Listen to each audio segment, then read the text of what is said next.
morning, everyone. Hello. Good morning. Good morning. Oh God, that's so loud. Hold on. There we go. Good morning. Good morning. Good morning. Hi Sarah. Hello Wasabi. Hello. Hello. I know the cat froze. It happens sometimes. I don't know why. But it do the thing that do, and I can't do nothing about that. So, how are you guys doing today? I hope you guys are doing well. I am exhausted. I am very, very tired. Ow. What the heck? Ow. What the heck? Okay. Ow. Okay, there we go. I hope you guys are doing well today. I'm very tired. Thank you for asking, Sarah. I'm very tired. I did not sleep last night. I couldn't sleep last night. My insomnia decided, hey, guess what? You're not sleeping. And that's exactly what I didn't do. I didn't sleep. I'm exhausted. I'm exhausted. But we're back at it again today with a girly disaster. I'm exhausted. Hold on. I'm still trying to gather my thoughts. Just give me a moment. I sound all nasally and stuff. I'm just exhausted. Anyway, I hope you guys are doing well. Wasabi, I hope you're doing well, friend. I hope you're doing well. I'm brain dead today. I have some Gaber subs to keep me awake. I didn't want coffee today. My stomach was hurting me last night, so I was like, no coffee this morning. Gave me a bit of a coffee break. I'm a little tired from work. Oh, I feel that. I feel that in my soul. I feel that in my soul. I totally understand that. Sorry, I'm still updating everything. Agreed. Give me 1 second.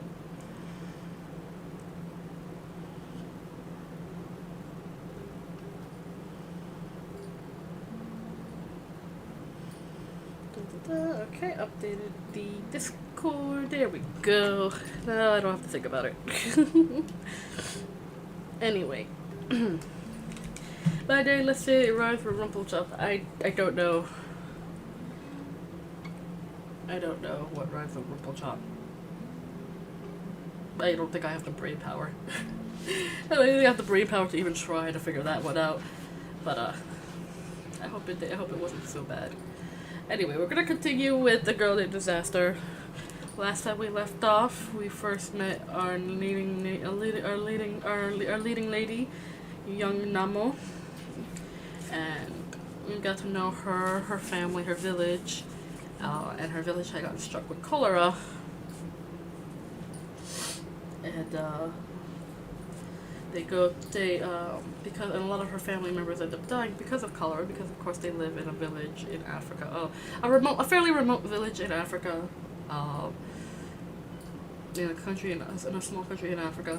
And last time we left off, we learned a little bit about Namo.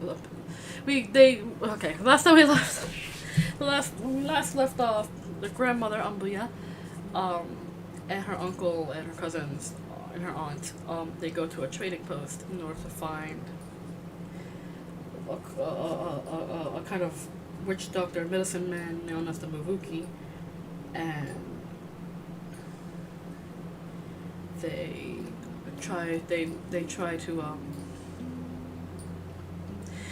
get an audience with him in order to figure out why this cholera has swept through their village and it's what's causing the problem, because they're much more of that spiritual sense rather than logical sense.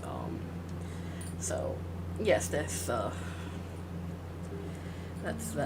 thing that happens. And so when we last left off, Ambuya kind of talked about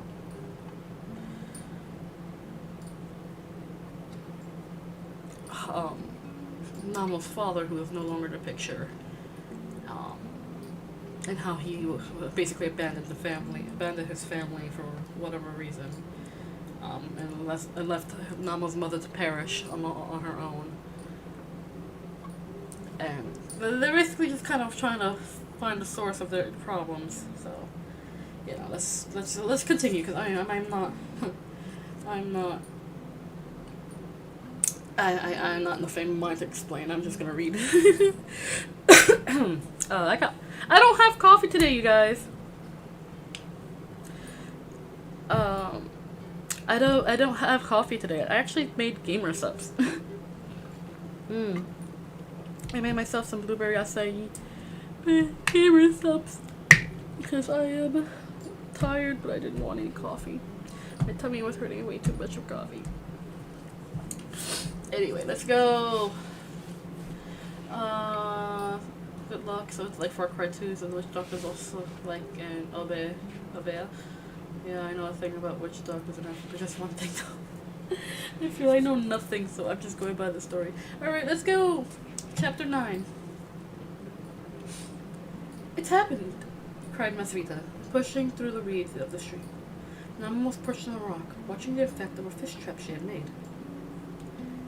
What's happened? She said. The Mabuki! Masvita had been running so hard that she had to sit down to catch her breath. He says we can see him tomorrow. Ah, that's a clever device. Nama bent down, whisked a smallish fish from the cone-shaped trap, and popped it into a basket. Her heart was beating very fast, but she didn't want to show her cousin how frightened she was. Thanks. I learned to make it at the trading post. There's a man there who can weave almost anything. Are we all going? Oh yes, we have to be present in case. Masvita's voice trailed off. In case one of us is discovered to be a witch, Nama thought. It'd be wonderful to get it over with. I really want to go home. Though I'd like to travel. But I thought I'd like to travel, but really all I ever... Words are hard, okay? It'd be wonderful to get it over with. I want to go home. I thought I'd like to travel, but really all I want to do is stay in one place and never have any surprises. Masvita opened Nama's basket and counted the fish inside. I don't like surprises either, remembered Nama, thinking of father. When they returned to the camp, everyone was busy packing. They would return home soon if everything went well. Uncle Kufa went to the trading post to buy powdered milk for Aunt Shuai's baby. The infant was recovering rapidly. His face had already rounded out, and he seems to have accepted Masvita as his new mother. This, in turn, had an excellent effect on Masvita. She already looked like a mother, thought Nama. She could be 5 years older than I, but then she grew rapidly like a weed. Grandmother's comment had once made Nama smile, but now it only aroused a dull ache in her heart. It doesn't matter if I turn into a fruit tree in 5 years, she thought. Who would want to marry the daughter of a murderer then? Or ever? Early next morning, everyone dressed with particular care. Masvita combed Nama's hair and rubbed her skin with butterfat. Her cousin's hands were cold, and Nama knew that she was frightened too. They set off just as the sun rose in the dull red wall beyond the musasa trees. The trail was damp under Nama's bare feet, and the forest was full of glossy starlings, with dark blue-green feathers and orange eyes. The settlement was built in a long line close to the stream. The trader's house, Nama had learned, lay at one extreme, with the Muki's house nearby. The Frelimo camp was at the other. The store was at the center. The villagers followed the stream past clusters of huts and granaries perched on the stilts. Uncle Kufa was at their head, and the men carried presents for the doctor. 1 mile, 2 miles passed. They came at last to the Mabuki garden. He had a square house with a red tile roof, and his garden was full of heavily laden bananas and papaya trees. A boy passed them on the way, toting a flock of sleek nanny goats. Each one was fitted with a cloth bag over her udder to keep the milk from being stolen. Mama thought that was ludicrous, but she was far too worried to laugh. Takutuka Chirimba.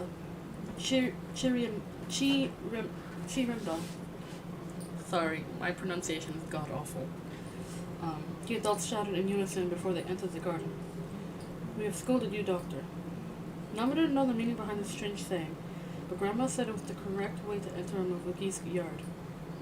The doctor was dressed in a gray suit, like the picture in a magazine, and he was eating breakfast at a table on the porch. Nama saw with fascination that he used a knife and fork instead of his fingers. Suddenly, he looked up and gazed straight at her, She felt as though her bones had turned to water. Vahukui. Vahuku. Ku. Welcome, he called. He put down his utensils and the servant removed his plate. I see you, Masatsi, he called. He put down his utensils and the servant... wait. Yes, nope, sorry. I messed up. I see you, Masatsi, he said, giving Ambuya's real name. And you, Kufa. Nama felt goosebumps on her arms as he singled out every person in the group. How could he do this? He has never seen them before. He then slowly and impressively listed all the people who had died. When each name was uttered, everyone cried, Umba, amazing. He pointed at a grove of trees at the far end of the garden and abruptly entered the house. What happens now? Whispered Namo. That is his Vukiro, his sacred grove, Grandmother whispered. We must wait there until he is properly dressed. Everyone sat in a semicircle. Presently, the Mavuki emerged, still wearing his suit and with 2 ceremonial cloths crossed over his chest and tied behind his back. He wore a leopard skin cap and a necklace of small bones and glass beads. He carried a clay pot. Is that the pot where he keeps his son's spirit? Thought Nama with a stab of pure terror. But the Mavuki unrolled a reed mat on the ground and removed 4 hakata, or divining sticks, from the pot. Nama shivered with relief. Following the doctor came a younger man who knelt beside him and waited. I request my gogodzero, the opening fee, said the Mavuki. Uncle Kufa quickly took 3 trussed-up chickens from the other villagers and laid them before the doctor. I'll keep them for you, Baba, said the younger man. He removed the chickens to the shade of a nearby tree. So that's one of the Mavuki's sons, thought Nama. I wonder what he thought when his brother was sacrificed. Then the doctor took up 2 of the Hakata sticks in one hand and 2 in the other. These people have come to me, a son of an Nganga, and want to be told who killed their relatives. Was it a Mudzimo, a family spirit? He asked. His hands opened and the sticks fell to the mat. He quickly scooped them up, but Nama saw that 2 were face up and 2 were down. She knew each stick had a pattern and a smooth side. 3 of the designs were abstract. The 4th was an outline of a crocodile. She didn't know what the symbols meant.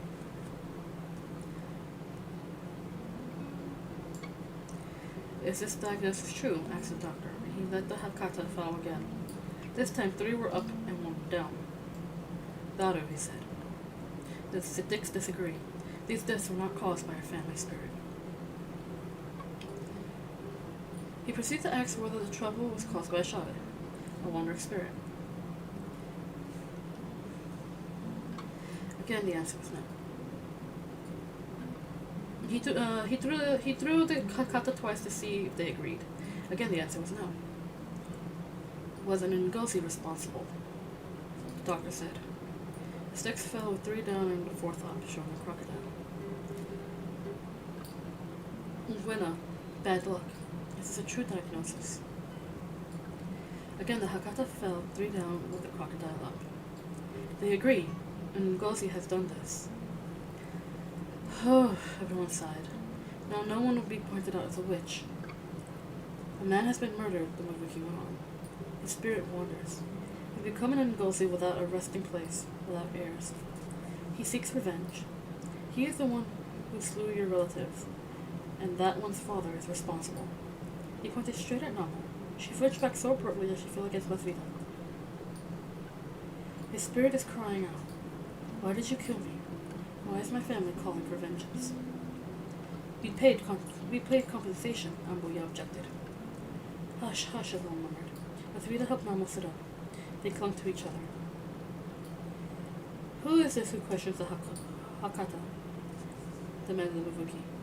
Is she a spirit medium? I do not recognize her.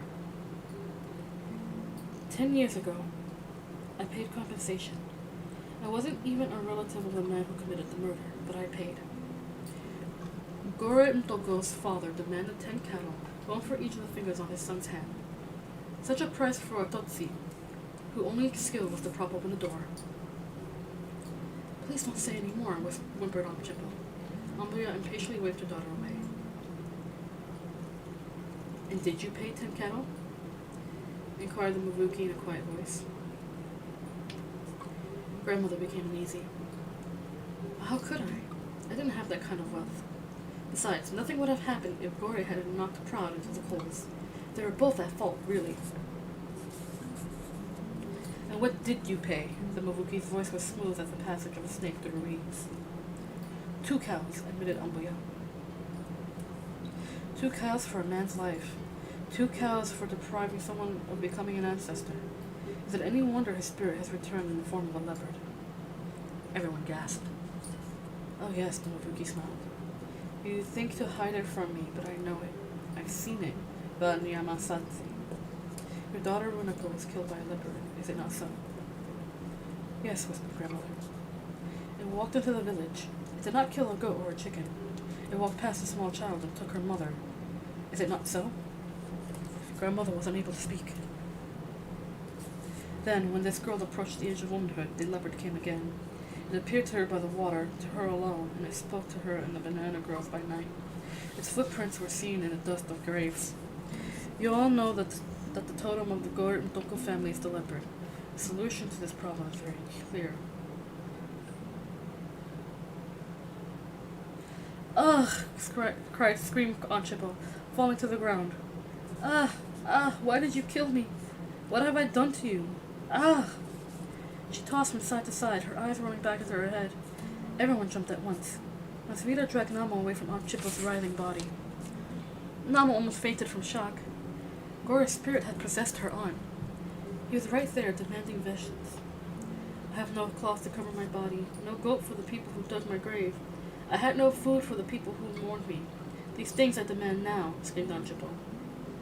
Aunt Kufa knelt beside her and tried to wipe her face with the cloth, but she threw him back with surprising strength. I have no son to offer sacrifices for me. I demand vengeance. I demand the daughter of my murderer. Aunt Chippo gave a heart-stopping shriek and fainted. Her body became perfectly limp as the spirit of Gore left her.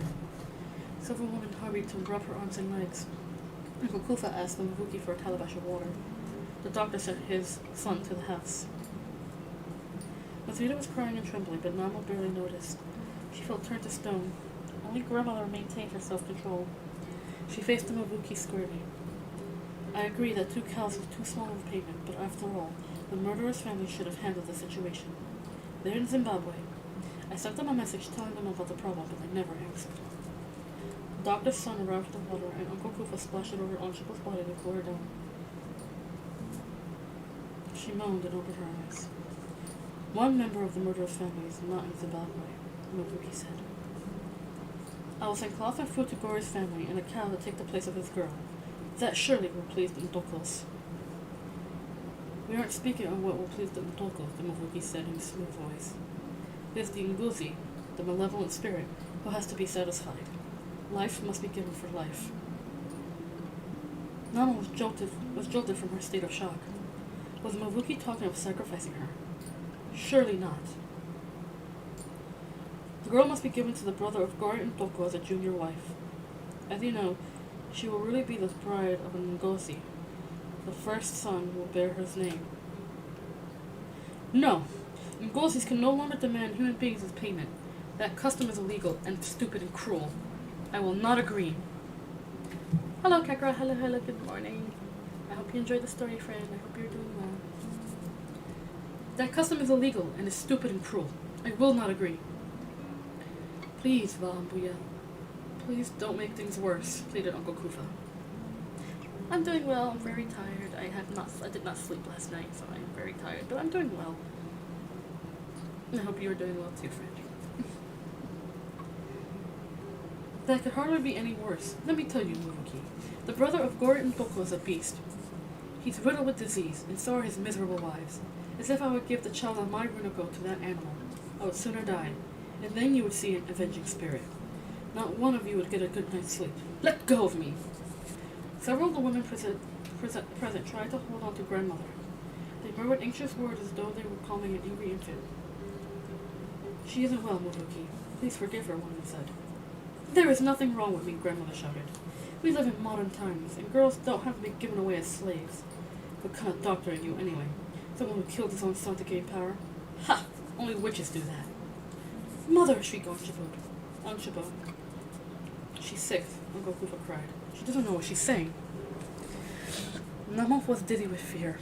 The very worst thing you could call someone was a witch.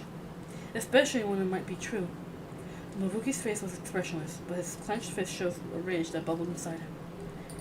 Even Grandmother seemed appalled by what she had just said. If there's a witch present, she arrived this morning, the Mavuki snarled. And if someone tries to cast a spell on me, the force of my ancestral spirits will cast it right back. He thrust his walkie stick, carved in the shape of a serpent, at Ambuya. Namo screamed. She thought the heavy cane was going to smash Grandmother's face, but it stopped a finger's breadth away. The effect was though the blow had actually landed, however. Ambuya's head snapped back as she bared her teeth in a terrible parody of a smile. Then she collapsed in the arms of the woman around her. Grandmother, wailed Masvita. Get back, let her breathe, Kufa ordered. The woman laid Grandmother on the ground, and Anshibo began rubbing her hands and feet. The Mavuki son grabbed the calabash and ran for more water. To Namo, the rest of the world seemed to disappear. All she could see was Grandmother's face with one side crumpled and one eye open and unblinking. Namo closed the eye gently. She massaged Ambuya's face and felt her teeth clench beneath the wrinkled skin. Can you help her, honored doctor? Said Uncle Kufa. Why should I aid someone who called me a witch? Said the Mavuki. She's the oldest person in our village. She suffers from misguided fondness for her granddaughter, but otherwise her life has been blameless. I will pay you, of course. The Mavuki considered. It is a good thing to care for one's elders. I see you are a considerate and honorable son-in-law. Very well, I will make a poultice to draw out the illness, but you will have to find someone else to carry on the treatment after you return home. This kind of sickness takes a long time to heal. How long? Weeks, perhaps months. The Mavuki returned to his house to prepare the medicine, and Uncle Kufa removed more gifts from the packs carried by the villagers.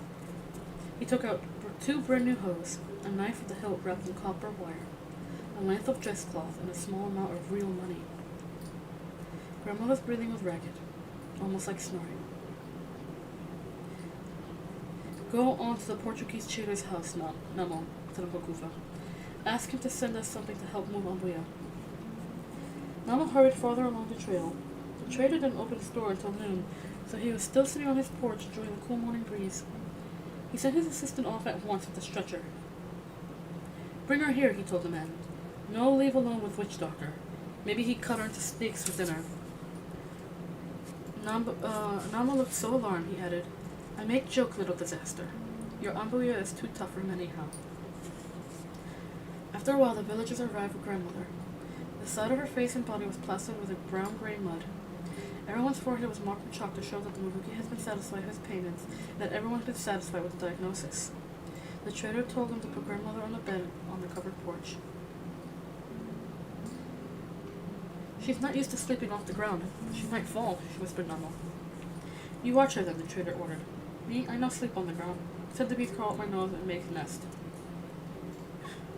In spite of her misery, the idea was so silly Namo gave him a watery smile. That's better, little disaster. You stand by your Ambuya and hit the centerpiece with a stick when they show up. Uncle Kufa was amazed that the trader wanted no payment for keeping Grandmother, but he was quick to take him up on the offer. He assigned several women to take turns watching her. All day they sat, keeping Grandmother's body warm and flexing her hands and feet. By afternoon, the old woman was able to move one side of her body, but the other side remained paralyzed. She was unable to move or to speak. She was unable to speak. There was no question of moving her until she recovers more of her strength. Or, Namo swallowed back the tears, died. At night, the women returned to the camp by the stream. Only Namo remained, patiently changing the cloth beneath Ambuya's hips and dribbling water into her mouth. Finally, in the middle of the night, she was too exhausted to go on. She stretched out on a mat by the bed and, worn out by fear and misery, sank into a dreamless sleep. Chapter 10. The next day, Uncle Kufa sent Masvida, Anshibo, and Aunt Shivai's baby to stay at the Vedetti's village. Vedetti's husband and one other man went along to protect them. The rest of the villagers remained to carry Grandmother home, when she was able to travel. Mama hugged her cousin. They both cried, and the baby, who was tied on Masvita's back, picked up their moves and began to howl. He looks strong, said Mama, wiping tears from her face. Good lungs, anyway. He's beautiful, Masvita said. If I never have babies, I'll at least have had him. And she cried some more until Aunt Shipple called her away. Mama watched him disappear down the trail with mixed feelings. On one hand, she hated to see them go. On the other, no one else would expect her to discuss that terrible, terrible meeting with the Maluki. Uncle Kufa would make only brief visits to see how Ambuya was doing. The other women didn't speak to her at all, and Mama had plenty of time to think about her situation. Her father was a murderer. The Ngozi demanded that she marry a diseased man with several wives. Gore's brother wouldn't pay Rura for her, so she wouldn't have any status in her new household. The other wives would beat her. Perhaps her husband would beat her too, to get revenge for his brother's death. She wouldn't see Masvita anymore, or Ruva, or grandmother, if grandmother even lived. The future was so bleak, Mama refused to think about it. She pretended that she lived on the trader's porch instead. It was what she did in the deserted village back home. She knew, of course, that Mother didn't really drink tea with her on top of the hill there. She knew that she sat with a scrap of paper held down by pebbles, but the picture in her mind was so real, she thought they must somehow exist. They might live in an underground country where the throwing away animals and people wet. And someday, if she could find the way, she might join them. Mama applied herself to caring for Ambuya. When an unpleasant thought occurred, she shook her head to clear it out. Nothing existed for her but the trader's house, the porch with grandmother's bed, and an endless present. 3 or 4 times a day she made up a poultice. The Mabuki had provided powdered bark from a tree that had been struck by lightning. This was the correct treatment, he said, for someone who suffered from a jikikandua, or a stroke. Nama boiled the powder with water, soaked it in a cloth, and applied it to grandmother's paralyzed side. Between times she rubbed Ambuya's arms and legs and told her stories. She couldn't tell whether the old woman understood her. The other women helped during the day, but they talked to one another and ignored Namo. During the afternoon, when the trader was at work, his wife sat on the porch. She was a plump, cheerful woman called Rosa. I used to have a shonen name, but Joao changed it when we got married, she explained. Joao was a trader. Is that their custom, to change a wife's name? If she joins the church, said Rosa, I became a Catholic to marry Joao. You're an excellent storyteller. Thank you. Ambuya taught me. Mama was pleased to have the company, even more delighted with the snacks Rosa produced. Never had she encountered such food. Some of it came out of cans. Delicious oily fish, and peas already shelled and cooked. Rosa had paper packages of cookies and glass bottles full of honey. What a wonderful thing it was to be married to a storekeeper. Mama would have joined the church, too, to have such riches. Other things about Catholics made her uneasy, though. Across from Rosa and Joel's bed was a huge cross with a man nailed to it. His head was crowned with thorns. Rosa said he was called Jesus. She said bad people had murdered him, but he came back to life in 3 days. Did he get revenge on his enemies then? Inquired Mama. Oh no, he forgave them. That's the Christian way.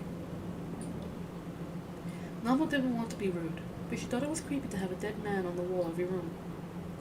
Also, if compensation had been paid, Jesus would have turned into an Ngozi and made his enemies suffer anyway. Namo shook her head violently to keep her from thinking about Ngozis. Slowly, grandmother improved. She could move both sides of her body, although she was too weak to stand and still couldn't talk. Her eyes had an expression in them now. They followed Namo, and sometimes they welled over with tears. Does it hurt, Ambuya? Whispered Namo as she wiped the tears away. Grandmother couldn't answer. The tears continued to flow. One afternoon, Uncle Kufa decided the older woman was old enough to travel. The basket maker has made a traveling chair for you, Ambuya, he said. It hangs on little poles so we can carry you on our shoulders. You should be very comfortable. He instructed Namo to have everything ready to leave next morning. Namo felt stunned as her uncle strode off. All at once, the thoughts she had pushed away came back in a rush. She wasn't going to live on his porch forever. No one would speak to her kindly anymore or worry about her welfare. She would go to a strange house where all the women would hate her and her husband would beat her. Even her own people couldn't wait to get rid of her. Namo sank to the ground and burst into wild sobs. Rosa came running from the house. What is it? Are you hurt? She knelt down and took the girl into her arms. Namo wept until she was exhausted. Rosa led her into the house and made her lie down on the big bed across from Jesus. Drink this, little disaster, she whispered, holding a glass of dark red liquid to Namo's mouth. Namo almost choked on the sweet, fiery substance, but Rosa refused to let go. Rosa refused to go until she finished. Stay here, sleep, Rosa murmured, stroking Namo's forehead. Namo woke with a start later. The first thing she saw was a dead man on the wall. He was a murder victim, so he had certainly turned into an Ngozi. Was he still wandering around looking for his enemies? Namo rolled off the bed and crouched on the floor where Jesus couldn't watch her. She heard voices outside, speaking Portuguese. Her chest ached from her crying earlier. A heavy feeling of despair weighed down on her arms and legs when she realized that Ambuya needed care. Little disaster, cried the trader as she came out to the porch. He and Rosa were sitting next to grandmother. Namo was surprised. It was daytime, and the trader was supposed to work until midnight. I come home special for you, Joe explained.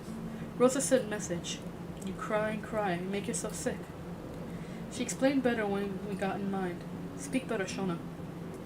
We know all about the Maruki. He's an evil man, began Rosa. Bad bugger 10 times over, Joe added. He tells people to wait so his spies can find out their secrets. Then he pretends the spirits told him everything. It's all lies. Namo was worried.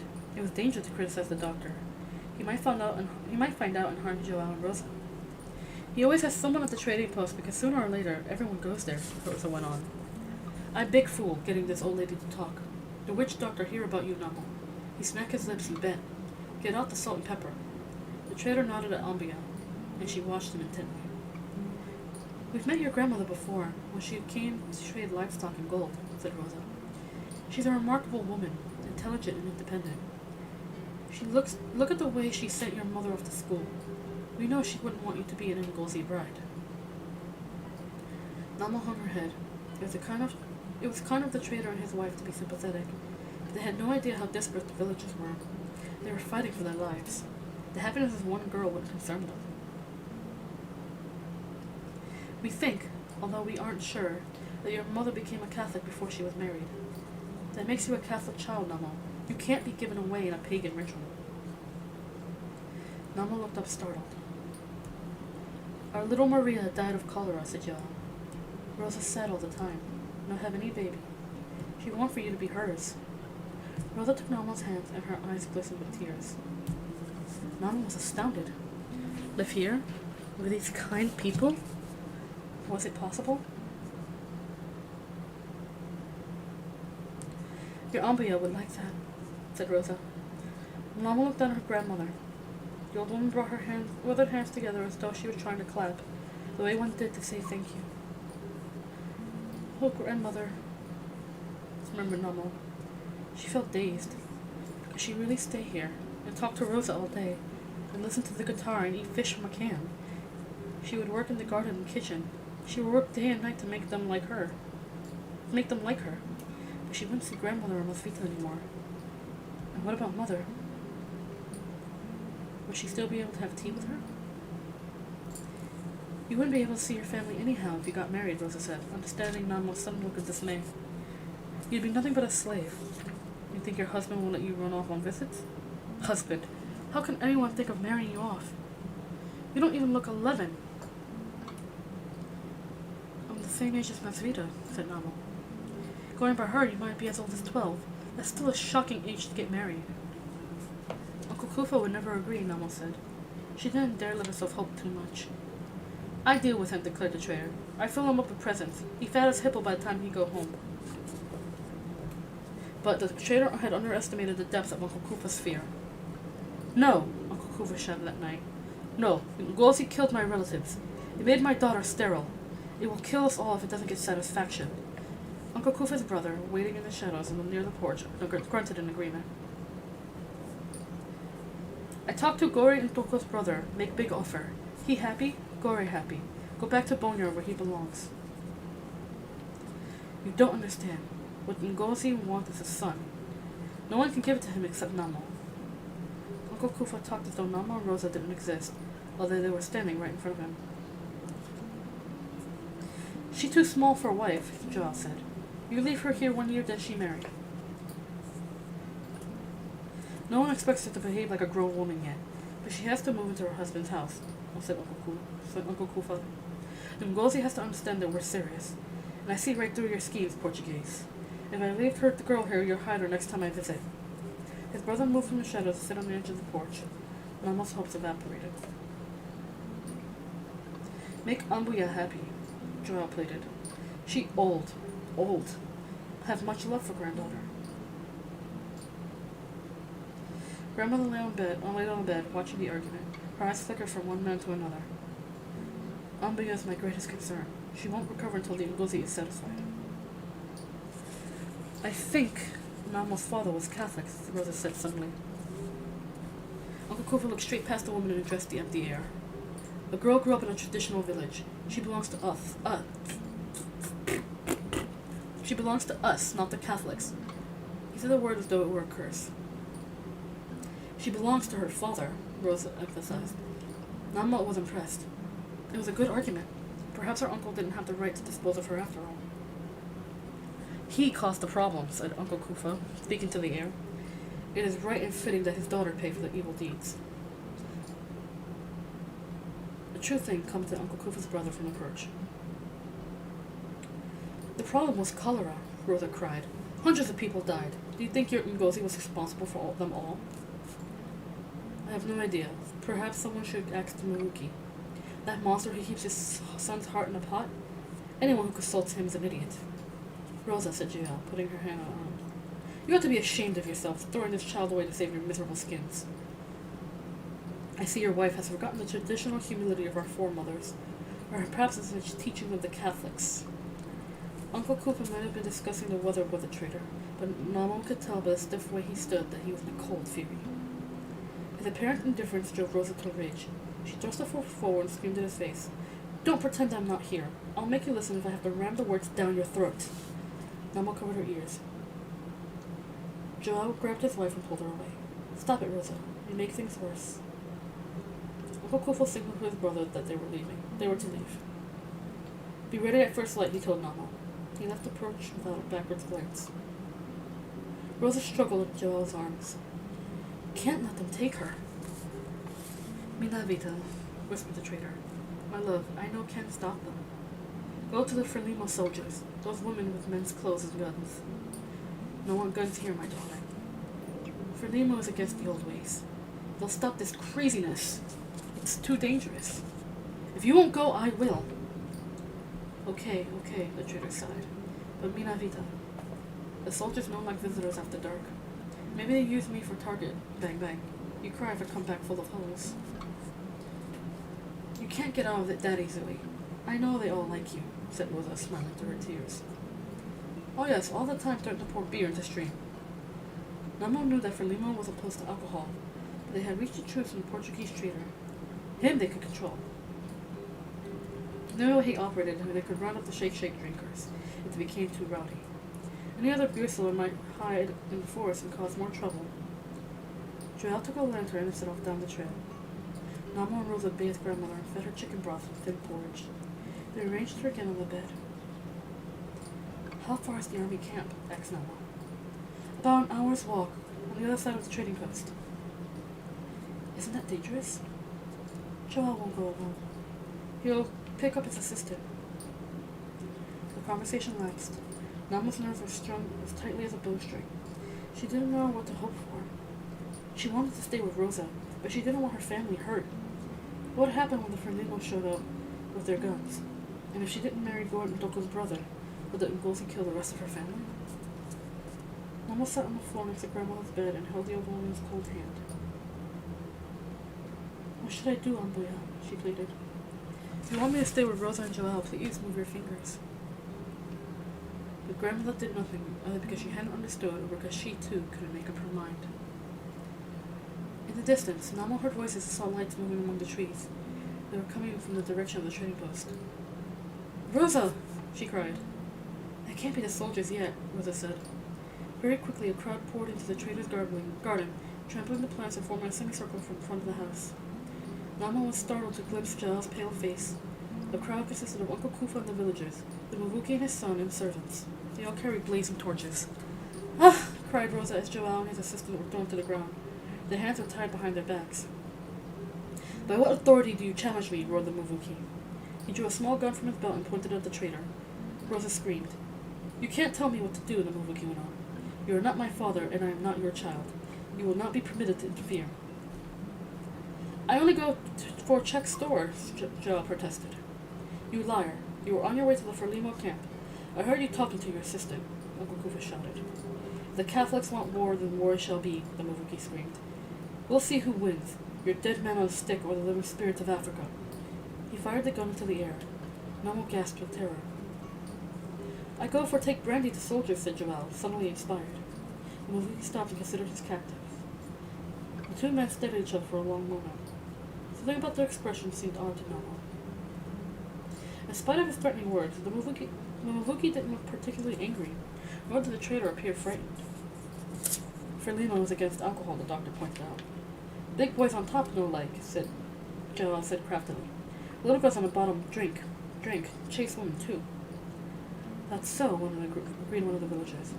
"You could tell Frelimo women are trashy. They wear pants like men." "Is this true? You were taking brandy to the soldiers and not asking them to rescue the girl?" "Delivering drinks in the middle of the night. Don't be ridiculous," said Uncle Kufa. "If I go in daytime, the big boys shoot me." "It makes sense." The Mavuki put the gun away. Suddenly, Namo understood that an agreement had been reached between the doctor and the trader. They had to live together in this community. They may dislike each other, but they were both businessmen with the same customers. As long as the Mavuki maintained his supremacy, he was quite willing to let a Catholic trader operate in the same area. Joel, for his part, had to protect Rosa. Uncle Kufa was an outsider. "Aren't you going to punish him?" said Uncle Kufa. The Mavuki ignored him. He called for his son to bring him a seat. The young man went to the trader's house as though he had owned it and returned, lugging Joel's easy chair. After the doctor had settled himself down, he told the servants to untie Joel and the assistant. Rosa ran to her husband, crying. Uncle Kufa didn't understand the delicate trading that had just gone on under his nose. He looked both angry and bewildered, something Namo would have enjoyed if her own situation hadn't been so desperate. She knew the battle was over. She was doomed.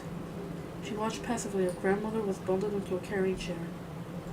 Rosa whipped in Joel's arms, and he looked past her into the dark forest. Namo turned away, resolutely following Ambuya's chair as he swayed along the trail. Perhaps the trader and his wife saw her leave. Perhaps not. It didn't matter. The sooner she was gone, the safer they would be.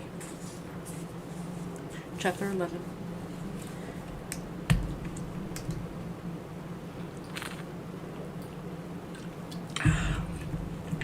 Namo stared at the open door of the hut. The light outside was blinding. Inside it was cool and dark.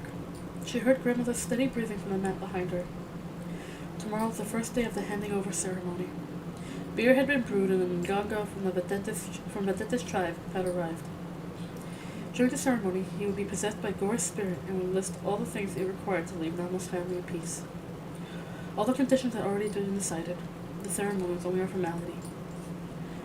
The following day, Namo and her relatives would travel to Gore's village for the second part of the marriage.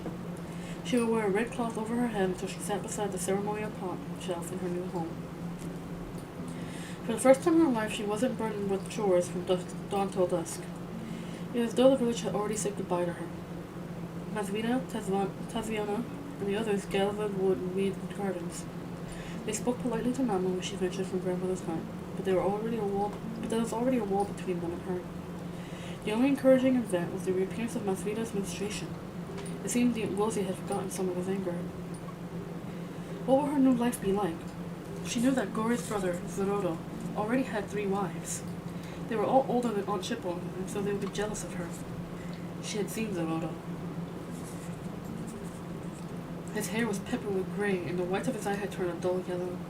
When Uncle Kufa's hunting dog growled at him, Zorro gave the beast such a kick in the ribs that it ran yelping into the forest. Gore's brother clearly didn't tolerate opposition. And what would she do about Mother? Only once, in the week since her return, had Namo gone to the ruined village. It was too disheartening. "Could I take you with me, Mai?" she asked. It might be better to leave the picture where it was. She would always remember Mother waiting for her there.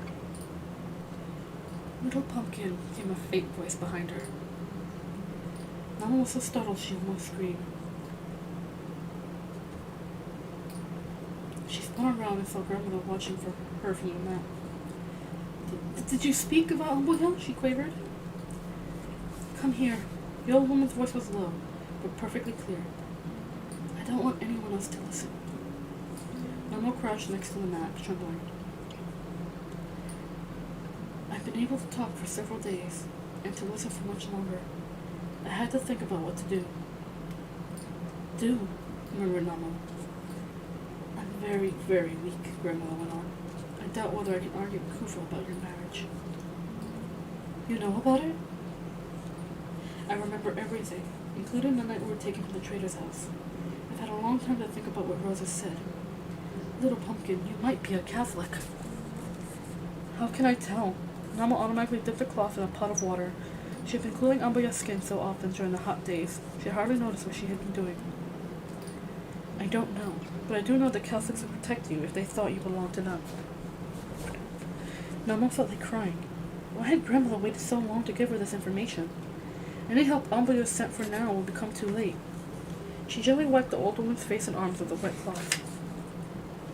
Grandmother was silent for a few minutes. Perhaps she had exhausted herself. "Ambuya, would you like some food? Or should I call Onchipo?" "No," Grandmother said with a surprised strength. "The last thing I need is a fit of hysterics in this hut. My beloved child, what I have to say is for you alone." At the words, "my beloved child," Namo began to cry silently and hopelessly. Never in her life had anyone called her that. "You must run away to the Catholics today." Namo sat up straight. Had she heard correctly? You mean walk to the trading post by myself? "No. Kufa and that misbegotten brother of Gore will find you in no time. Besides, Joelle and Rosa can't protect you. They're only 2 against hundreds. You must go to Zimbabwe." "Zimbabwe?" gasped Namo. "I've been lying here thinking. How is it to be done? At last the solution came to me.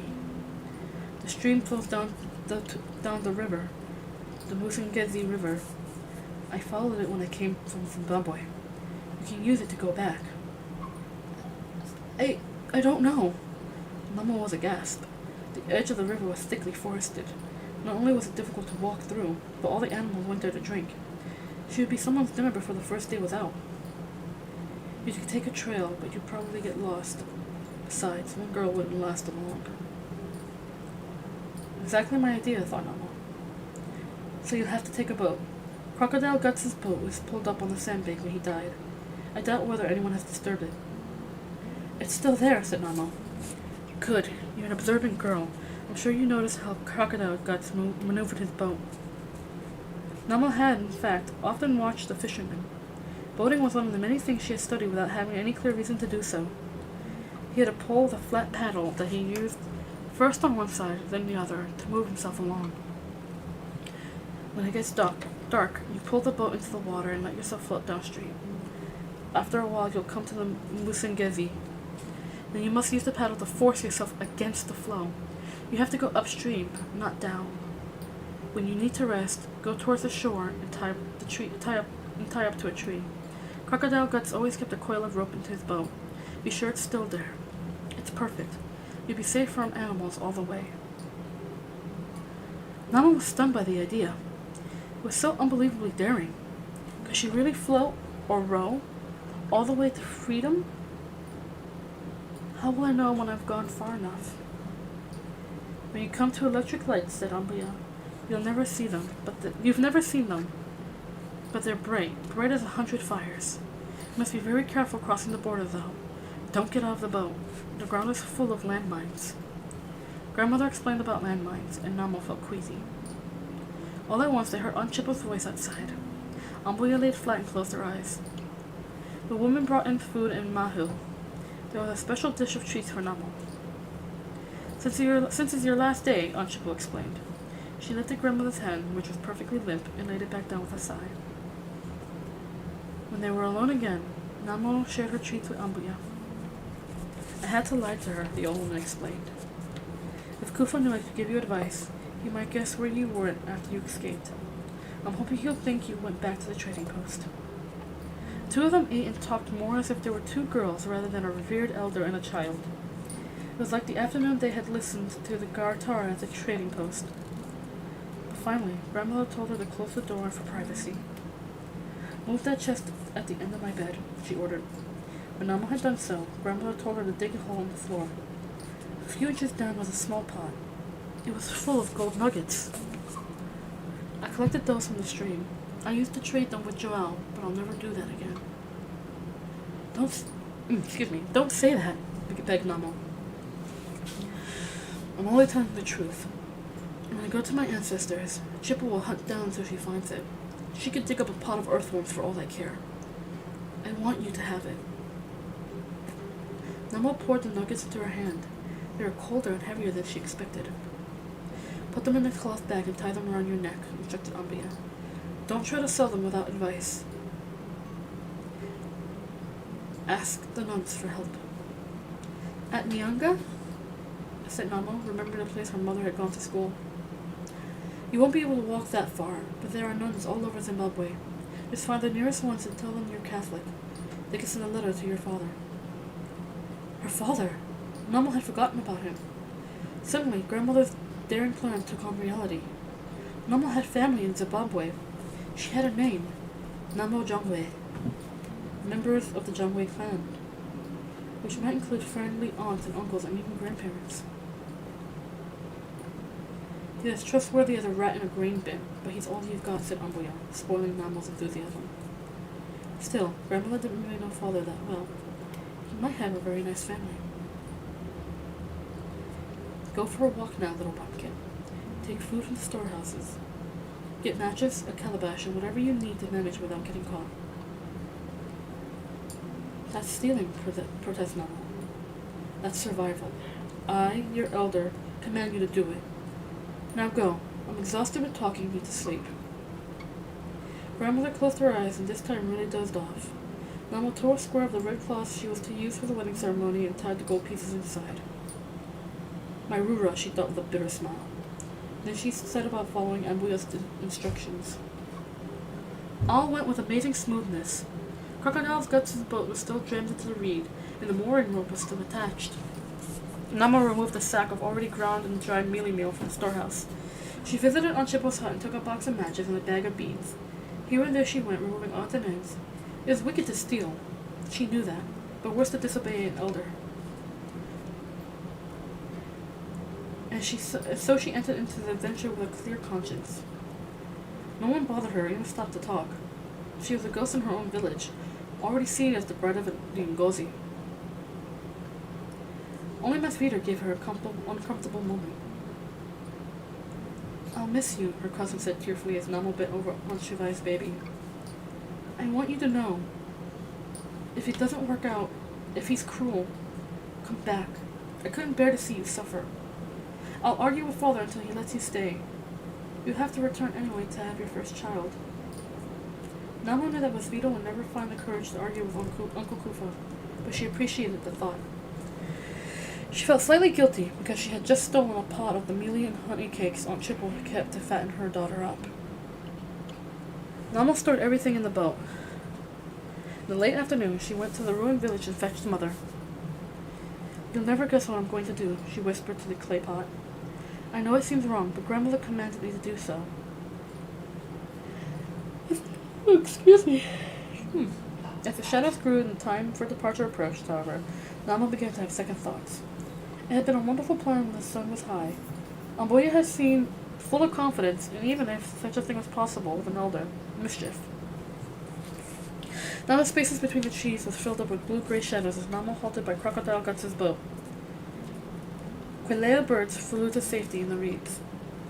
The moment when day had not quite become night held the forest enthralled. A kudu stood 1 foot posed near the water. A monkey gazed at Namo from his perch in a mobola plum tree.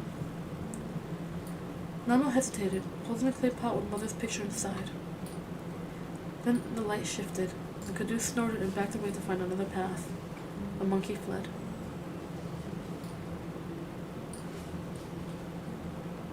Excuse me. Oh, Mother, I'm so frightened, murmured Namo. He placed the pot in one end of the boat and packed grass around it for protection. As usual, you arrived too late to help, grumbled Aunt Chippo as Namo entered Grandmother's hut. Don't think you'll get away with such laziness with your new husband. He's a man who knows what's what. She leaned against the wall with a bowl of sadza in relish. Masvita was carefully spooning food into Ambuya's mouth. She looks better, don't you think? Said Masvita. I almost think she understands what we say. Poor Mother. If it wasn't for Namo, she wouldn't have angered the Mavuki. Well, what are you looking at, girl? I'm not gonna wait on you. Namo helped herself to a pot of relish and a platter of sadza next to Grandmother's pot shelf. You be ready bright and early. No running off into the forest, Aunt Chippo said. Please come to the girls' huts tonight, begged Masvita. I'll ask Viona to watch Grandmother. Namo almost choked on her sadza. I'll see you again, lots of times. I don't know when I'll see Ambuya. Then I'll stay with you, her cousin said warmly. Oh no, you won't get any sleep, snapped Aunt Chippo. You have to do this one's chores now that she's running off to a new home. She made it sound as though Namo were marrying Gora's brother out of spite. Masvita made a few gentle protests and dropped the argument. Don't worry, I'll come and see you as often as possible after you're married, she whispered. Namo doubted this very much. Her cousin had a kind spirit, but she was no match for her mother. And it didn't matter. Masvita wasn't going to visit her in her real new home. Namo hurried to perform the final chores of the day after Aunt Chippo and Masvita had left. She helped Ambuya sit up to relieve herself. She tidied the hut and made sure a water jar was close to the bed. She discovered that Grandmother could hold a cup and drink without any help at all. You fooled everyone, she said with admiration. In a day or two, I'll magically recover, the old woman smiled serenely. Namo glanced out the dark door. Grandmother, if I run away, won't the Ngozi punish everyone? Ambuya paused before she answered. I've been thinking about that for a long time. Many people died of cholera, not just our family. I believe Rosa was right. Gora and Doku couldn't be responsible for a whole epidemic. But the Mavuki was wrong. I know that's a surprise, said Grandmother when Namo's eyes widened. You see, spirit mediums are ordinary men and women when they're not being possessed. A few of them fake messages when they can't manage a real one. Namo was deeply shocked. I lived a long time, little pumpkin. I honor and revere Ngungas. I believe they can tell us what our ancestors want, but a very few, are dishonest, and now and then one is downright wicked. Like the Mavuki. What kind of decent person would kill his own son? Really big problems like drought or swarms of locusts or epidemics are dealt with by the Mohondoro, the spirit of the land. The Mavuki spirit is only a fly speck compared to it. Grandmother's words were disturbing. Namo had never heard anyone question the authority of a Nganga, except the trader and his wife. They were Catholic, so their opinions didn't count. An idea suddenly occurred to Namo. Sorry, I'm very thirsty today. It's very hot today, by the way, you guys. It's a very hot day. It's only there's gonna be a heat wave all in my area for the whole week, so I'm gonna be very hot and uncomfortable and very miserable. Blech. An idea suddenly occurred to Namo. Aunt Chippo, she was possessed by Gory's spirit. Ah, yes, Chippo. Grandmother said bitterly. Listen, little pumpkin. What I'm about to say will be upsetting, but you need to understand. Your aunt has hated you from the moment you were born. She hated your mother, too. Runako was the one everyone said was pretty. She was the one who did well in school, and the very worst thing Runako did was have a beautiful child 1 month before Masvita was born. It took all the attention away from Chipple. Beautiful. Stinky weather, yeah, very stinky weather. Good luck surviving, Kay. I'll survive. I always survive. I'm just gonna try to keep cool. No, but don't worry, usually after like a big heat wave it gets a lot cooler, so hopefully it'll cool down by the end of the week.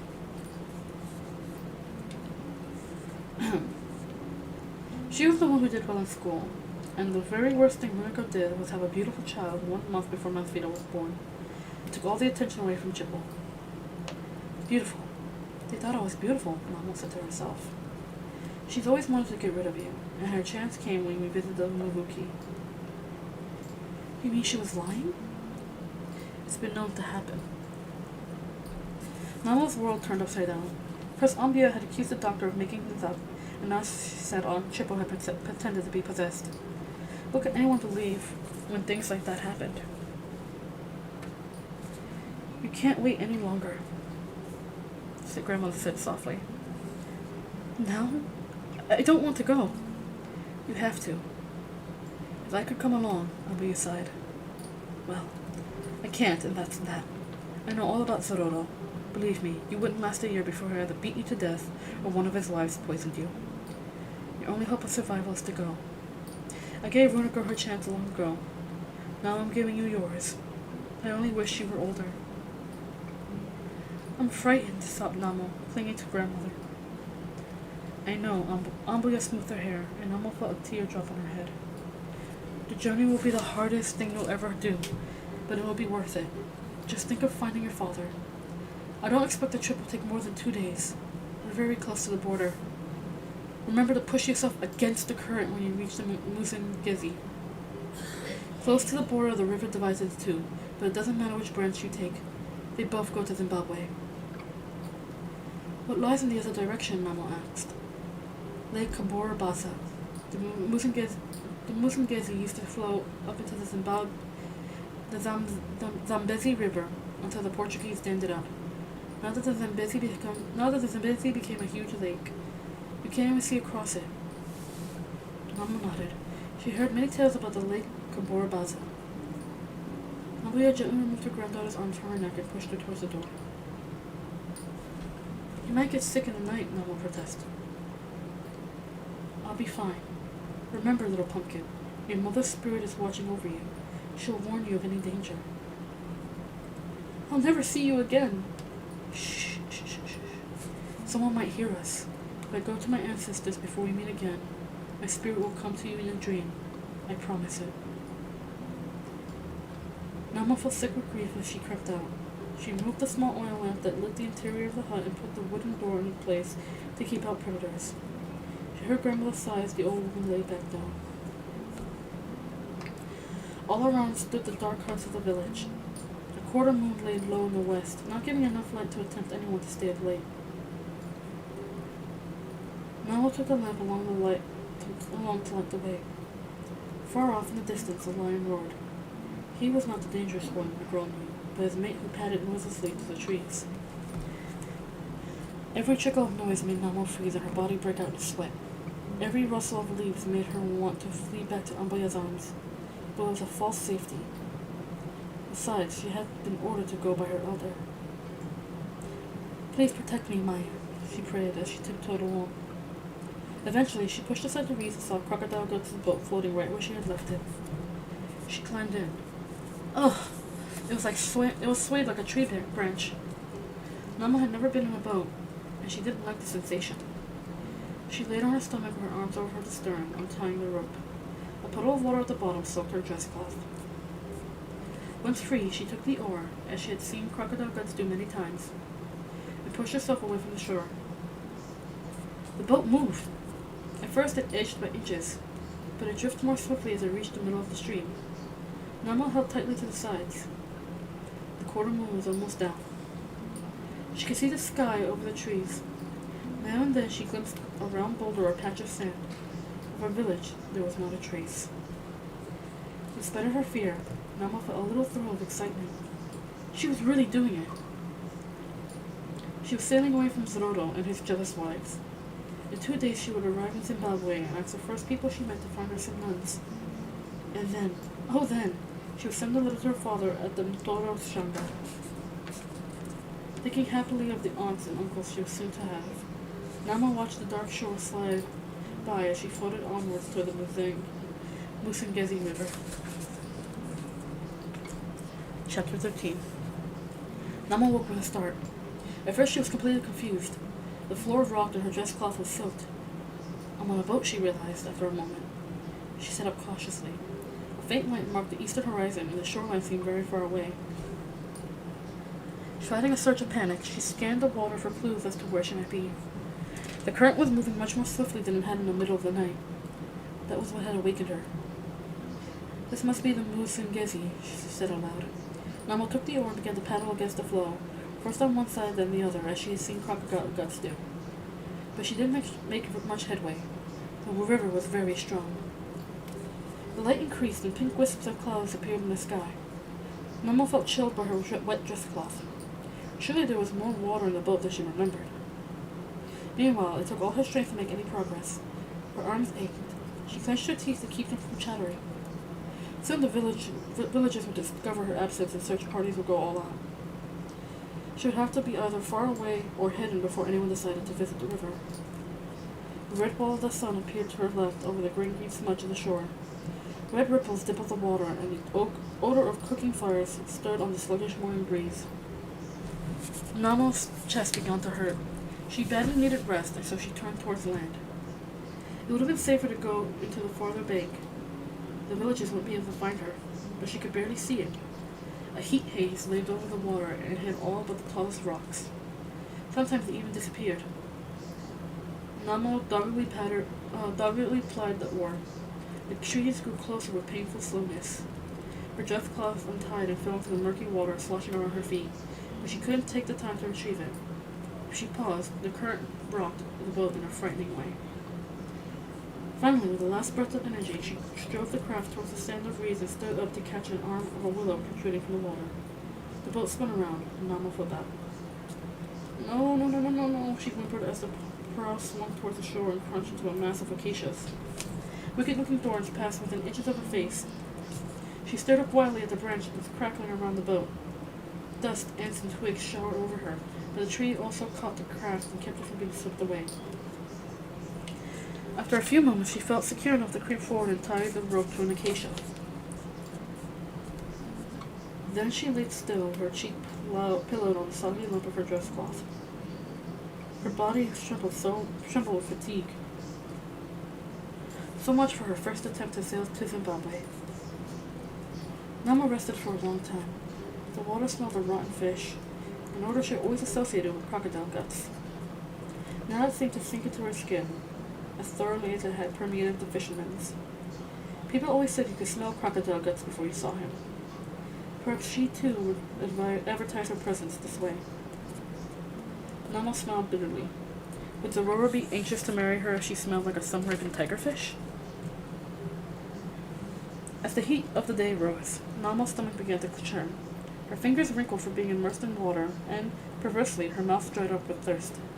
Still, she was unwilling to move. In the distance, she heard voices. They grew and then faded as the searchers combed the forest. It didn't seem likely that anyone would venture into the acacia thicket, and, fortunately, the village had possessed only a single boat. Grandma said that once many people had owned boats. At the time, the Musingezi was a tame river. When the Portuguese dammed up the Zambezi, it pushed water back up the mouth of the Musingezi, widening it and making it a dangerous place to sail. During the Civil War, Portuguese soldiers came to the village and destroyed all the boats to keep them from being used by Frelimo. Only Crocodile Guts managed to hide his, and only he continued to fish until Frelimo took over the country. Now, as Namo lay in speckled shadow and watched the ants wander over acacia thorns, she considered the implication of the story. Frelimo had defeated the Portuguese several years ago. Why hadn't anyone rebuilt the boats? Could it be that only Crocodile Guts had the strength to maneuver against this new strong current? Of course, the water must always have been swift, but the shore was much more reachable. Lesser men could have managed it. It had looked so easy when she watched the fisherman set off on his travels. It must have looked easy to Amboya too. For the first time, a thread of doubt entered Namo's mind. How did grandmother know it only took 2 days to reach Zimbabwe? Perhaps it only took crocodile guts that long.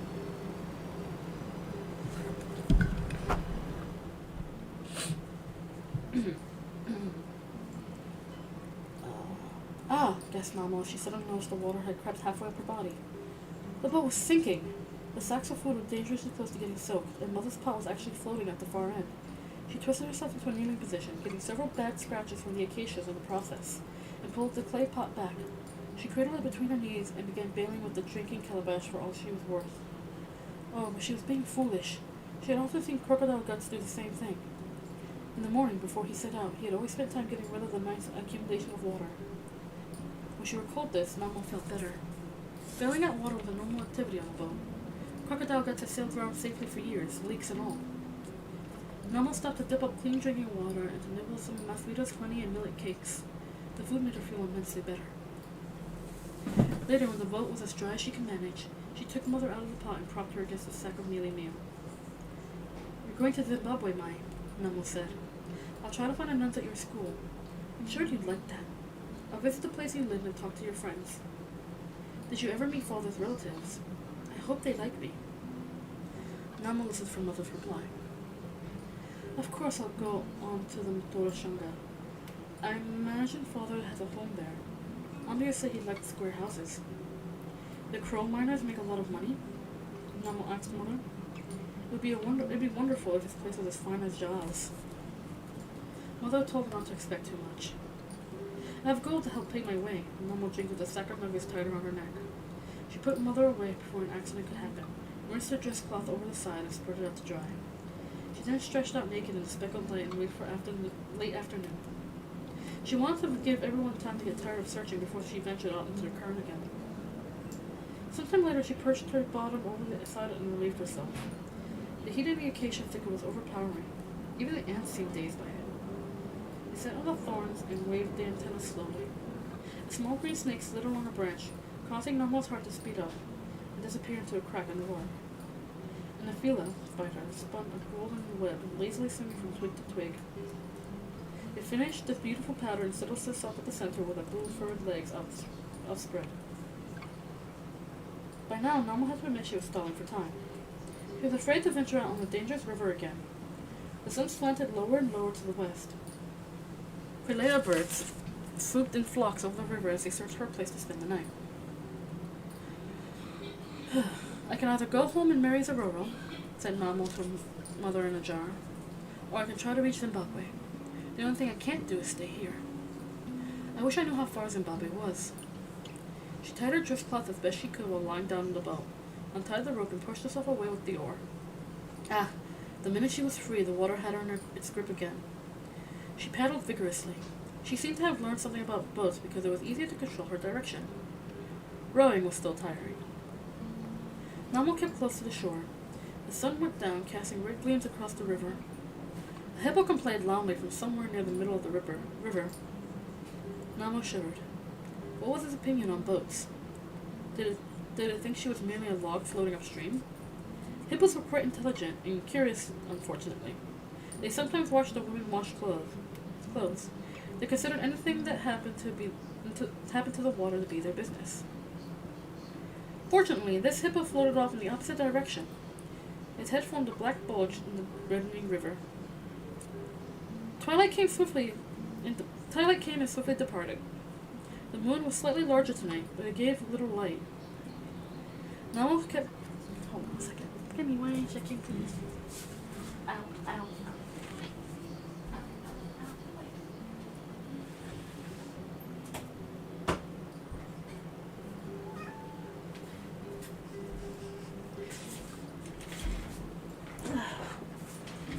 There we go.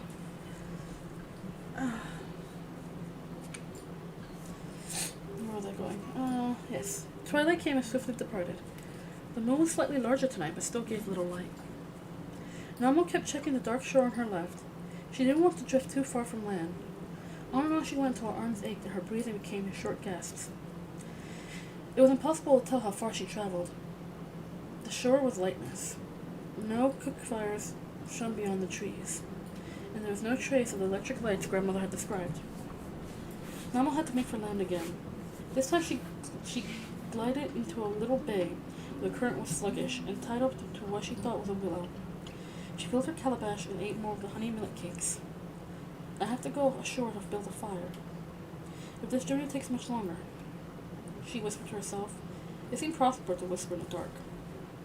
As Mama bailed out the boat, a strange sensation came over her. It was extremely unpleasant. For a minute she thought she was going to be sick. Then she realized that the illness came from her spirit, not her body. For the first time in her life, she was completely alone. She had been by herself in the deserted village, and when Aunt Chibbo locked her into a hut for being bad, and when she went off to cook private meals. This was different. No one was waiting for her to come home, not even a bad tip at all. For all the villagers knew she was dead. Masvita would cry because his spirit might be wandering along the dark roads. At the thought of spirits, Nama lay down in the boat and covered herself with as much of the dress cloth as possible. She felt around until her fingers touched Mother's jar. I'm not alone.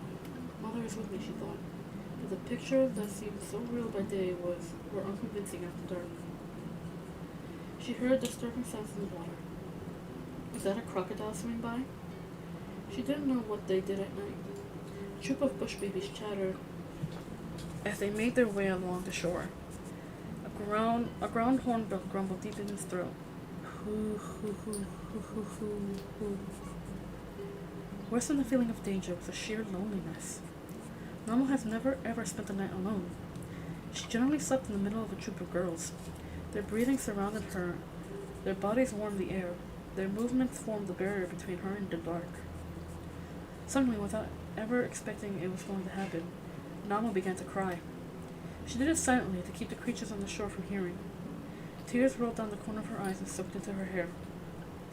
Eventually, she went to sleep with her arms around the sack of mealy meal and her nose buried in its dusty clothes. She set off before dawn. I wasted too much time yesterday, she said. In her mind was the possibility that if she really tried hard, she might reach Zimbabwe by dark. She didn't want to spend another night alone. She was terribly stiff from rowing and sleeping in the damp, but as she paddled, the soreness went away. The sun dried her dress cloth and raised her spirits. The honey and millet cakes were almost gone, but as they were, at any rate, Nama craved variety. In the middle of the day, she tried up to an immersed strangler fig and clambered over to reach land.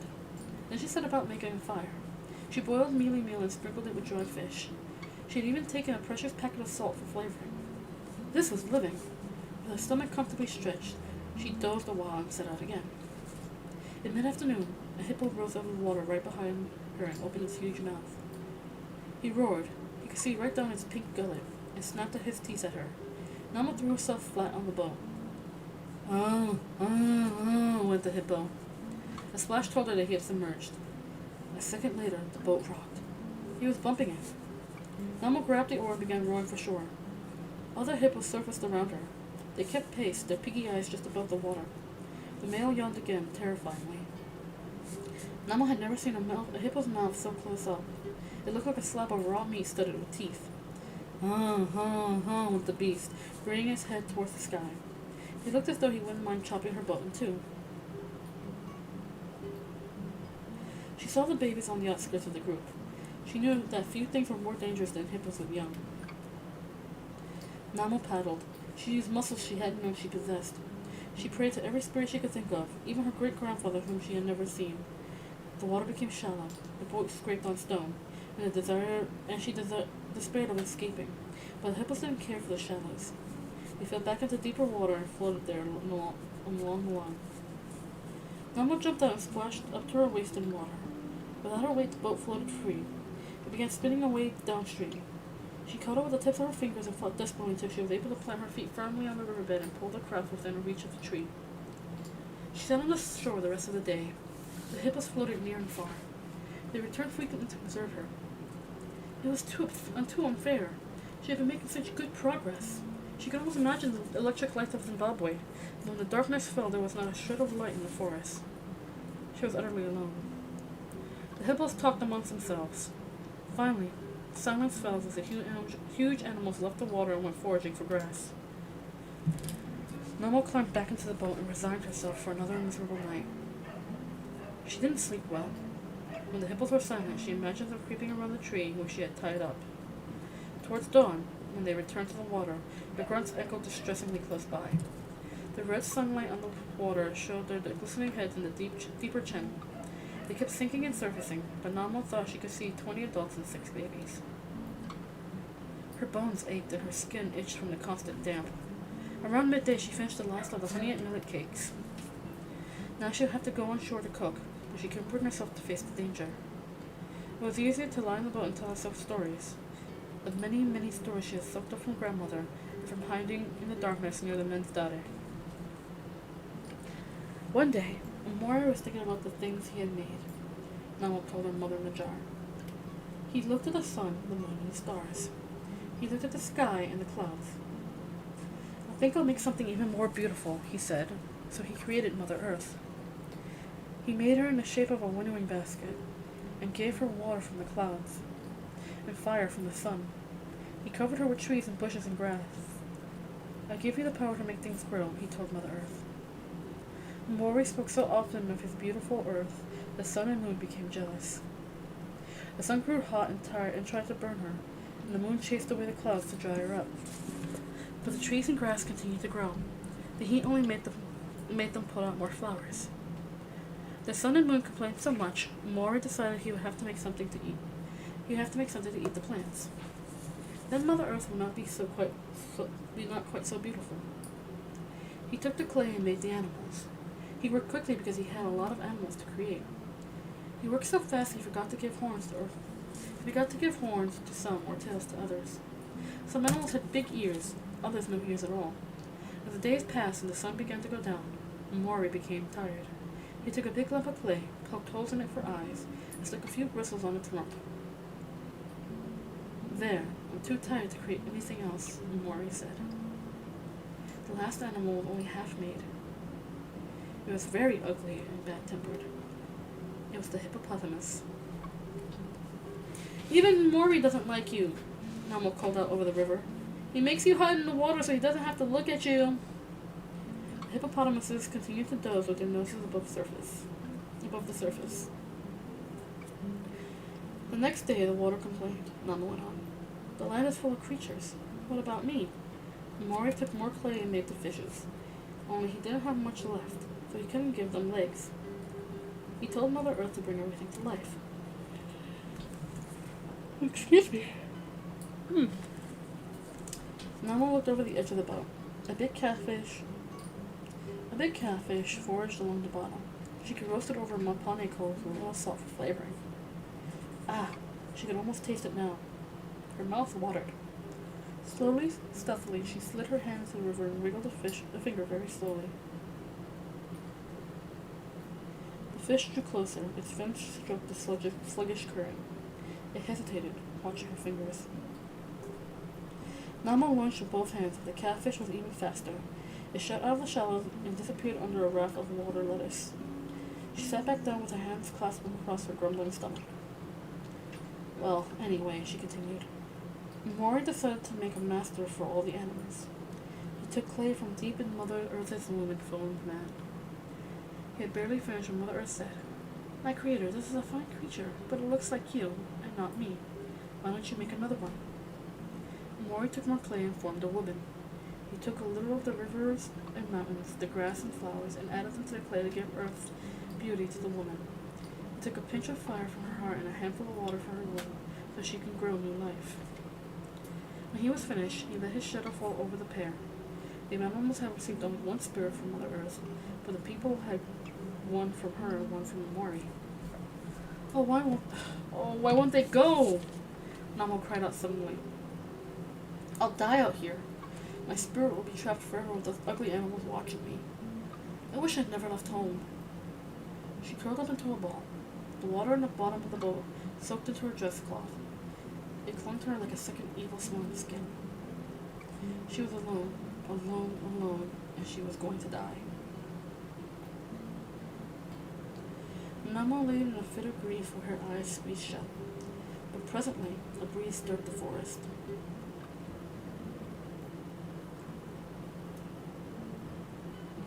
The leaves tossed with a rushing sound, and the scent of wild gardenias hit somewhere in the trees, blew from the shore.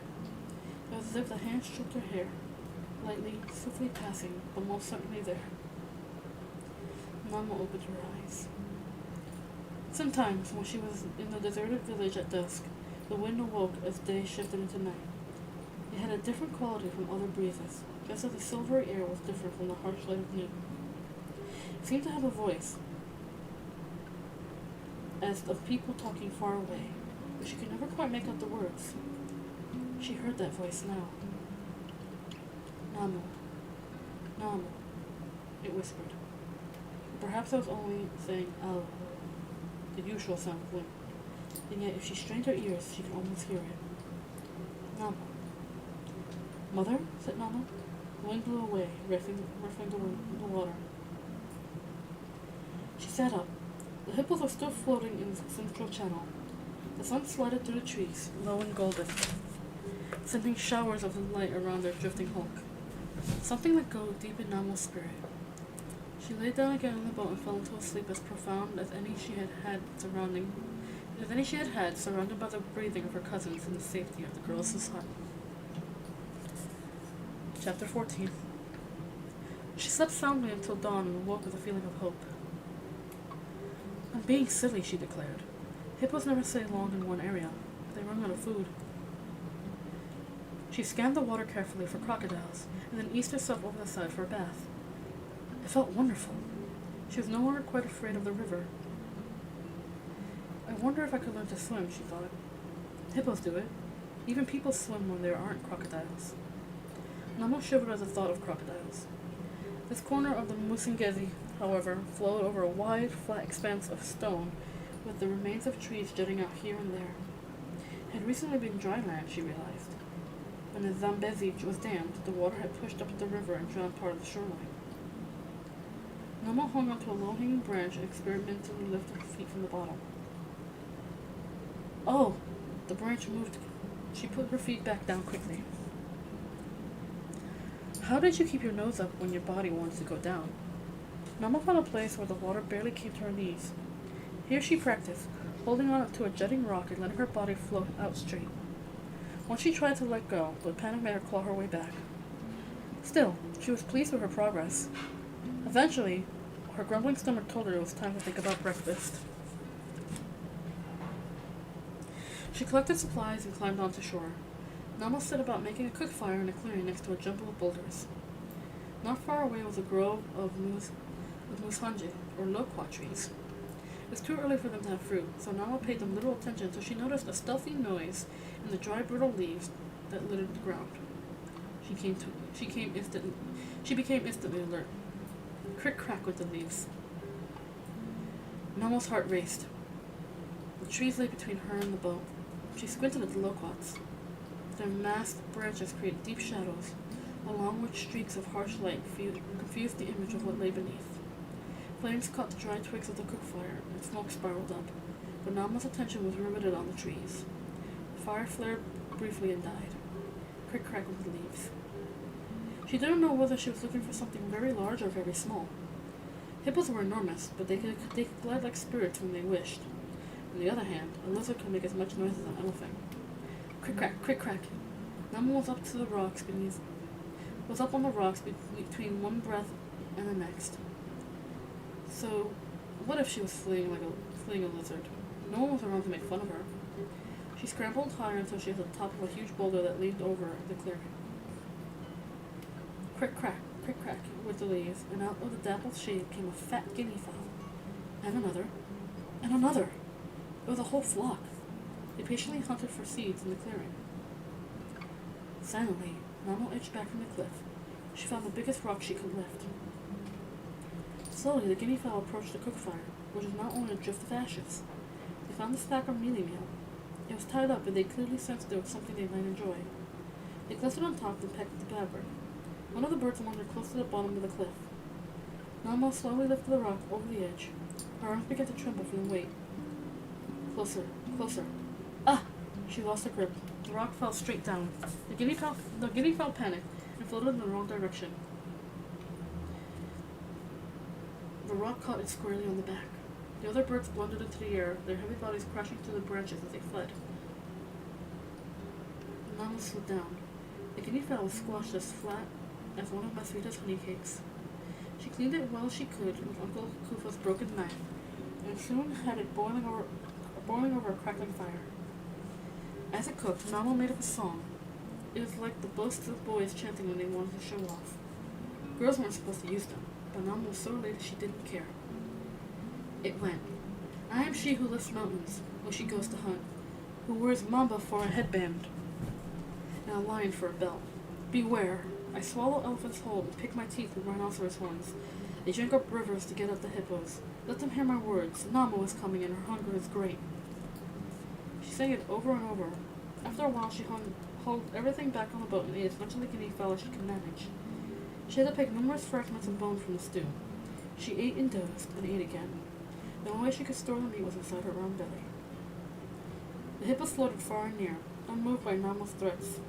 They paid no attention to the boat or to her when, late in the day, she attended another swimming lesson. All in all, it was a most successful day.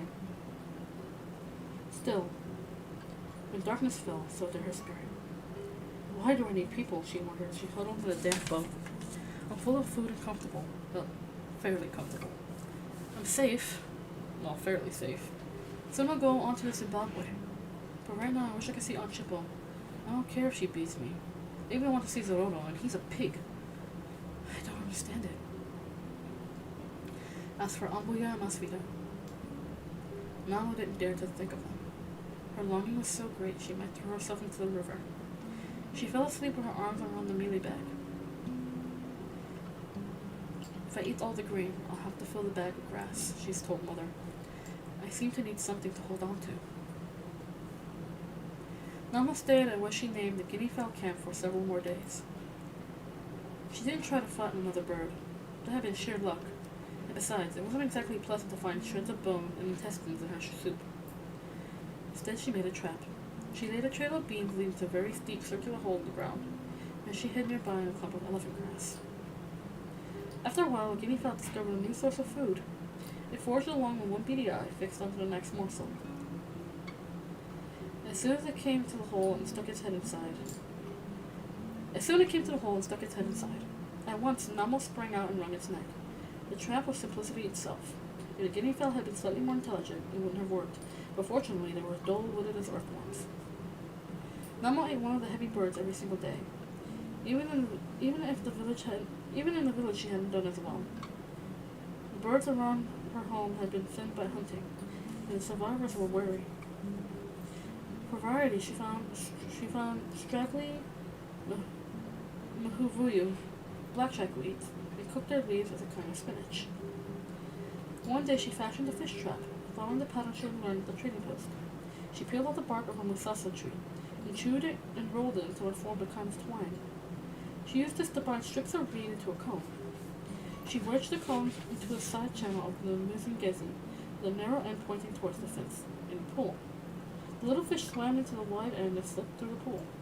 Then they couldn't get back. The sharp points Namo had thoughtfully carved on the narrow end discouraged them. They swam around and around until she scooped them up into her basket. Namo gutted the little fish and smoke-dried them over her cook fire. She wasn't sure how to store guinea fowl, but she often preserved fish. Now not only do I smell like crocodile guts, I act like him, she told Mother. Soon I'll sit on my haunches and scratch. The boatman had been alive with lice, which had disgusted the other villagers, but seemed not to worry crocodile guts at all. Namo practiced swimming several times a day. Part of her intense fear of water was due to the crocodiles, but she saw no signs of any of them in the shallows, nor did she find tracks or slimy prints of their bodies in the mud. Maybe they don't like hippos, she concluded. More likely, hippos don't like them.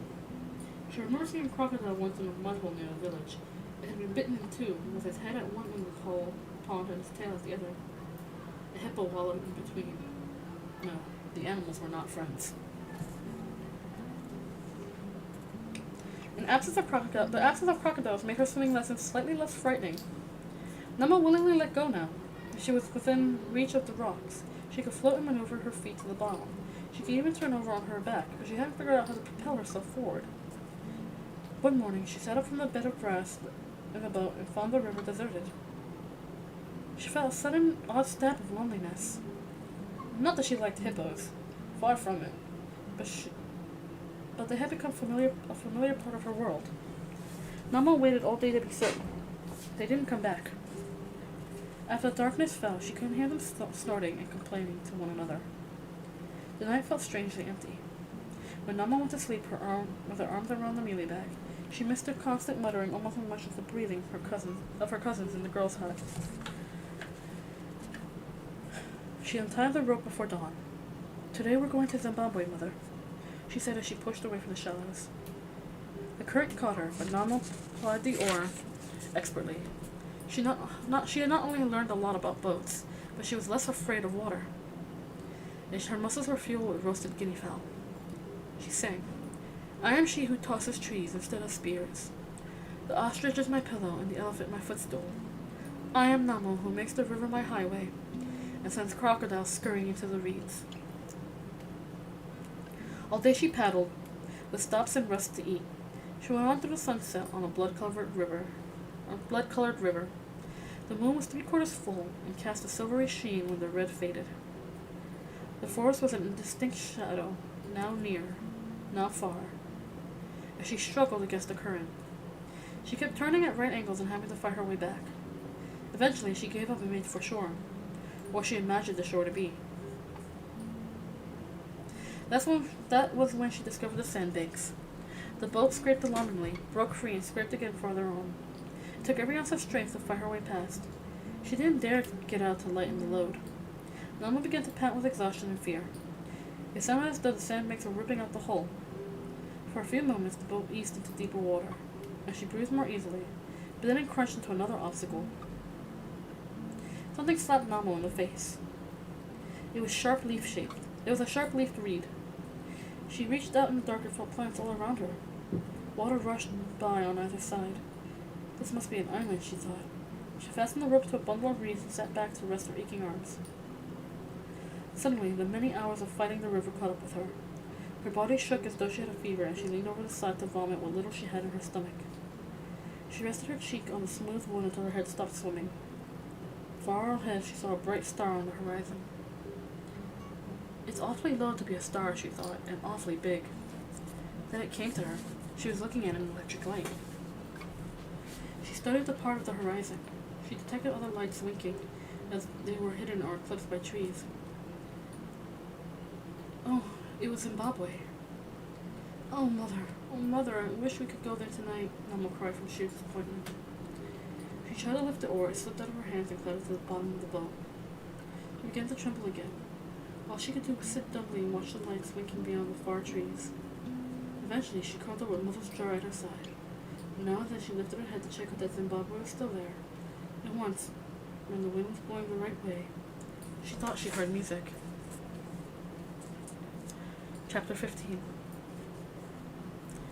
Nama was walking in a strange place. It was very beautiful, with trees full of fruit. Cattle grazed in thick grass that rippled about their legs, and goats with fat udders wandered with clanking iron bells tied above their necks. On the other side she saw hillocks covered with pumpkin vines, while beyond stood rows upon rows of ripe mealies. She herself felt unusually light. Her feet barely brushed the ground, and when she jumped, her body moved through the air in a slow, dreamy fashion. This Zimbabwe. No other mother was sorry to leave, she thought. Nama followed a path that wound right through the hillocks. The earth was soft beneath her feet. Presently, she came to a cluster of huts in a clearing, fine huts that looked as though they had been built yesterday. The thatching was evenly trimmed, the walls freshly plastered, the ground smooth without the print of a foot. 2 girls sat on a bench outside. Nama's spirit leaped. People, and what wonderful ones! They were even lovelier than Asvita before her illness. The skin shone with oil. The hair was woven into an intricate pattern, more like the scales of a fish than in any style Nama had seen. They smiled at her with even, perfectly white teeth. "Masikati," Good day, said Namo. Masikari, responded the two beautiful girls. Have you spent the day well? We have done so if you had done so, they answered politely. Around their necks and looped over their arms were many, many strands of black beads. They rippled like drops of water when the girls moved. Your village is very fine, Namo said, uncertain how to strike up a conversation. Come and eat with us, they called. Namo needed no second invitation. She quickly settled herself on the ground. The girls produced plates of satsa, white as gardenias, and pots of steaming relish. Namo clapped in thanks before accepting a bowl. She dredged a morsel of salsa with relish, lifted it to her mouth, and sprang to her feet, knocking everything to the ground. Crocodile got suddenly stood in the doorway of the dark hut. Maiwi, a ghost! She cried. The girls twined around her. Their long arms held her prisoner. Please don't hurt me, Namo moaned. As if I would hurt you, little disaster, Crocodile Gut said cheerfully. He sat down on the bench and helped himself to the food. He smacked his lips and scratched his neck with long, dirty fingernails. Even in death, his hair swarmed with lice, or ghost lice. The fisherman belched satisfyingly. I see you have my boat, little disaster. Well built, isn't it? You have to remember to bail it out every morning, though. I never did get all the cracks filled. Namo felt tongue-tied. What was the polite way to address a ghost? I carved it out of the mukwa tree, Crocodile Guts continued. That's the best. The termites won't touch it, but after many years, even a good boat gets cracked. I used to plug them with sap from the mutowa, the rubber tree. Most of the time, it's easier to bail the thing out. Baba, Namo began uncertainly. Yes, little disaster? Forgive me, Baba, but aren't you dead? The fisherman roared with laughter. Of course, why else would I be in this fine place with two beautiful Njuzu girls to wait on me? Njuzu? Water spirits. Namo felt the long arms of the girls twining around her. Or were they arms? She was afraid to look. Most people wander on land between the time they die and the Kugadzira ceremony, where their families welcome them home, the fisherman explained. I was so fond of the water, I came here instead. We are underwater? Crocodile Guts pointed up. For a moment, Namo didn't know what she was seeing. The sky rippled as though the wind had become suddenly visible. Above hovered a small dark shape. The boat! Moaned Namo, struggling against the girls. They slid around her with a whispering, rustling sound. Their faces were still those of beautiful humans, but their bodies had turned into long black snakes. Namo screamed. The Njusus shrugged themselves off and rippled over the Crocodile Guts. You mustn't be afraid of the Njusu, the child. They taught me everything there is to know about the water. But Namo screamed again and again, and stretched her arms toward the distant boat. I'm drowning, cried Namo. She flailed wildly, and the sky rocked back and forth. Mother's jar rolled on its side. In spite of her panic, Namo automatically grabbed it before it could fall in the water. In the bottom of the boat. She was still in the boat. She wasn't drowning. It had only been a dream. Namo was flooded with relief. She had been soaked by the water that seeped in overnight. That must have been what gave her the nightmare. It was so real, Mai, she told Mother. Those girls and Crocodile Guts. The sun was nearly overhead. Mai, I slept a long time, she said, shielding her eyes from the glare. She laid on the soggy grass and bent and went over all she had heard about the Njuzu. They lived in bodies of water and kept these from drying out. They were far wiser than humans. For this reason, they often instructed Ngangas in their craft. Occasionally, they pulled unwilling people into their pools. Sometimes they took the shape of humans, and sometimes of snakes or fish, or, if they were bent on evil, crocodiles. They could melt from one form to another. If the Njuzu offered you food, you must refuse it or be doomed to stay there forever in their watery realms. Namo shivered. She had come that close to eating the salsa and relish. She sat up and looked around. The mist lay over the horizon. Only a few yards away, the river faded into a haze. She dipped her calabash over the side and noticed the water didn't look quite the same. The stream by the village had been clear. The Muzangezi was dyed the color of tea, although it tasted perfectly clean.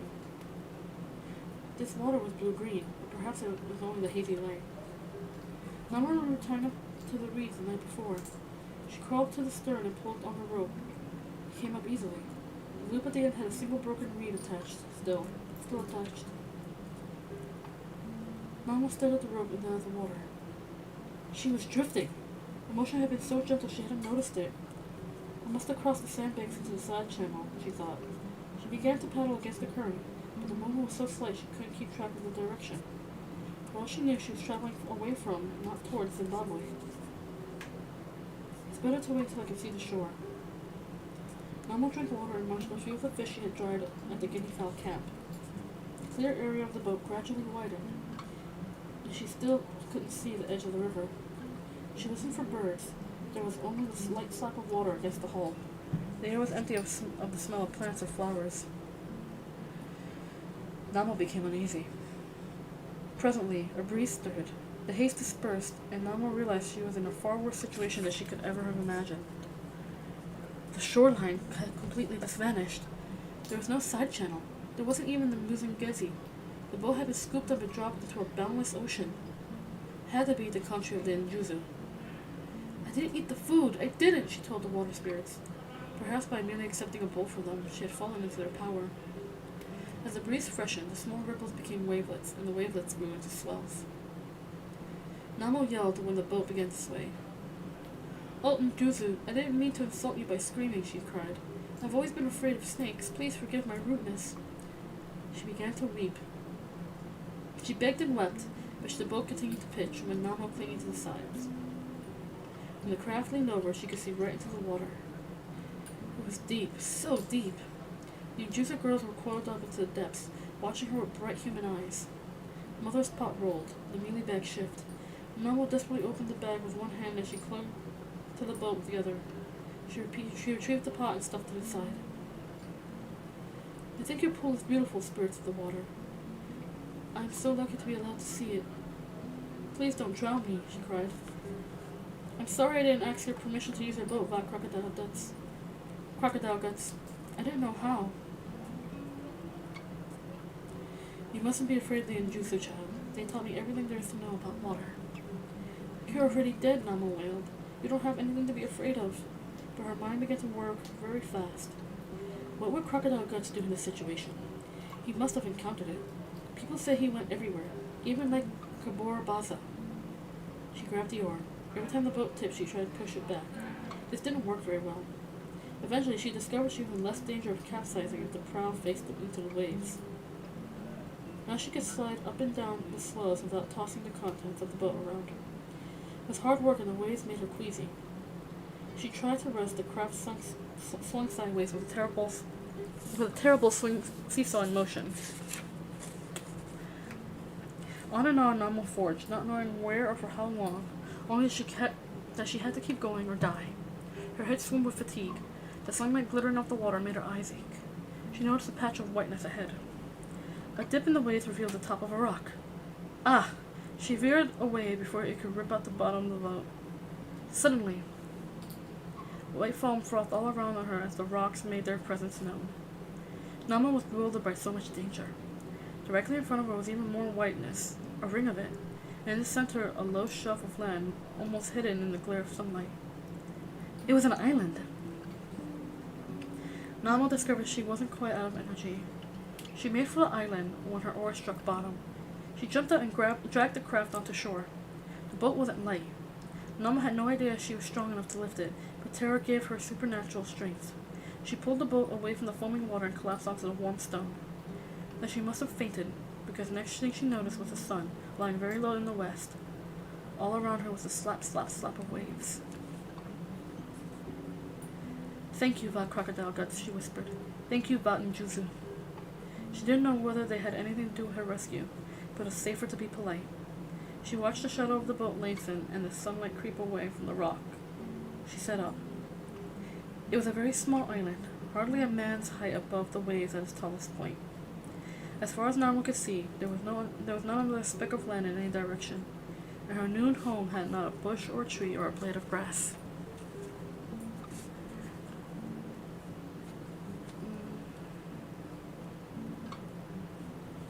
Chapter 16. Namo stretched out with the mealie bag for a pillow. Mother's pot was wedged into a crevice at her side. She slept heavily without interruption. In one sense, it was the safest place she had been since she left the village. No leopards could creep up on her here. No hippos would be attracted to a grassless rock. The wind died in the night, and so, then, did the waves. A haze blotted out the stars, and when dawn came, the sky was a milky pink. Namo opened her eyes briefly on a glorious shining mist. When she finally awoke, the sun was a furious white ball in the east, air already unpleasantly hot. Namo stood up and stretched. Hazel! She had never imagined so much water was possible. 20 long steps took her from one end of the island to the other. 15 steps took her from side to side. She hunkered down to consider the situation. She had tied up within sight of Zimbabwe.